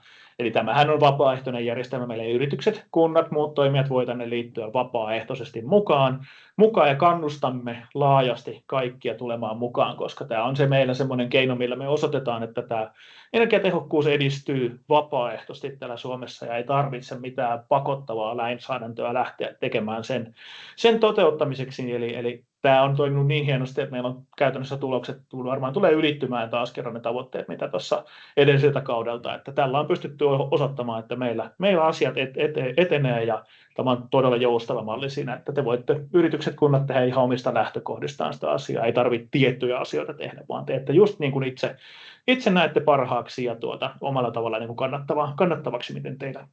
Ja tosi nyt näkyy, että tämähän kattaa Suomen energian käytöstä laajasti koko energian käyttöä, että siellä on teollisuutta, energia-alaa, palvelualaa, kiinteistöalaa ja julkista alaa, joka laajeni sitten tuossa edelliseen verrattuna sieltä kunnista koskemaan hyvinvointialueita ja valtion toimijoita. Ja siellä julkisen alan puolella just tämä osoittaa sitä joustavuutta, että pystyttiin tiettyjä energiatehokkuusdirektiivin ihan korjausvelvoitteita sitten tällä vapaaehtoisella toiminnalla, niin sen sijaan, että tuli lainsäädäntöä, niin vielä tämän energiatehokkuussopimustoiminnalla sitten sitä taklaamaan. Eli kannustan kaikkia liittymään mukaan, ja siitä voi sitten kyllä tältä Motivan siinosta kyllä kysellä lisää, jos tämä kiinnostaa ja haluaa tietää lisää. Tosiaan energiatehokkuussopimus.fi, niin sieltä löytyy lisää tietoa.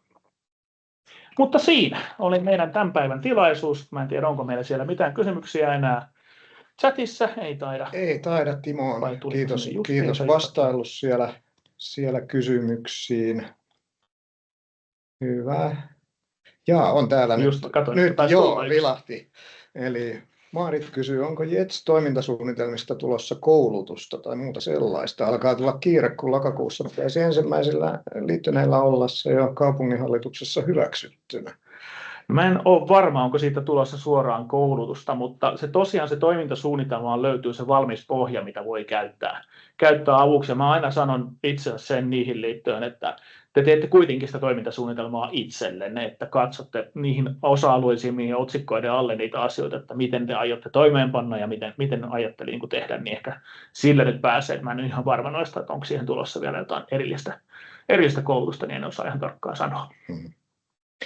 Varmasti siitä toimintasuunnitelman pohjasta kyllä se perusperiaate käy ilmi, mitä siinä karkeasti halutaan, että se kuinka laajasti kattavasti siihen sitten tietoja laittaa, niin varmasti tulee vaihtelemaan, mutta toivotaan tietysti, että siinä on, jos kunnalla on niihin oikeasti olemassa niitä suunnitelmia, kaikki sinne sitten laitetaan. Joo, ja minäpäs linkkaan vielä tuosta sen toimintasuunnitelman pohjalinkin, mistä se löytyy, niin tuosta linkin tapaa löytyy se. Joo. Ja mä laitoin vielä tuonne chattiin muistutuksena tuon meidän tapahtumien linkin, eli osana tätä energiatehokkuussopimustoiminnan toimeenpanon tukeakin järjestetään hurjasti webinaareja, niin tuolta tapahtumista näkee sitten mitä on tulossa ja voi käydä ilmoittautumassa niihin, eli hyödyntäkää ihmeessä ne. Joo, mutta hei, meillä ei varmaan kysymyksiä ja asiat on käsitelty tosi kattavasti, eli jos tulee katselmuksiin tai muihin energiatehokkuussopimusasioihin liittyen kysymyksiin, olkaa ihmeessä yhteyksissä, me kyllä neuvomme niissä eteenpäin, niin ei muuta kuin kaikille oikein hyvää viikon jatkoa ja kiitos esittäjille tästä näin. Kiitos. Moi moi. Moikka!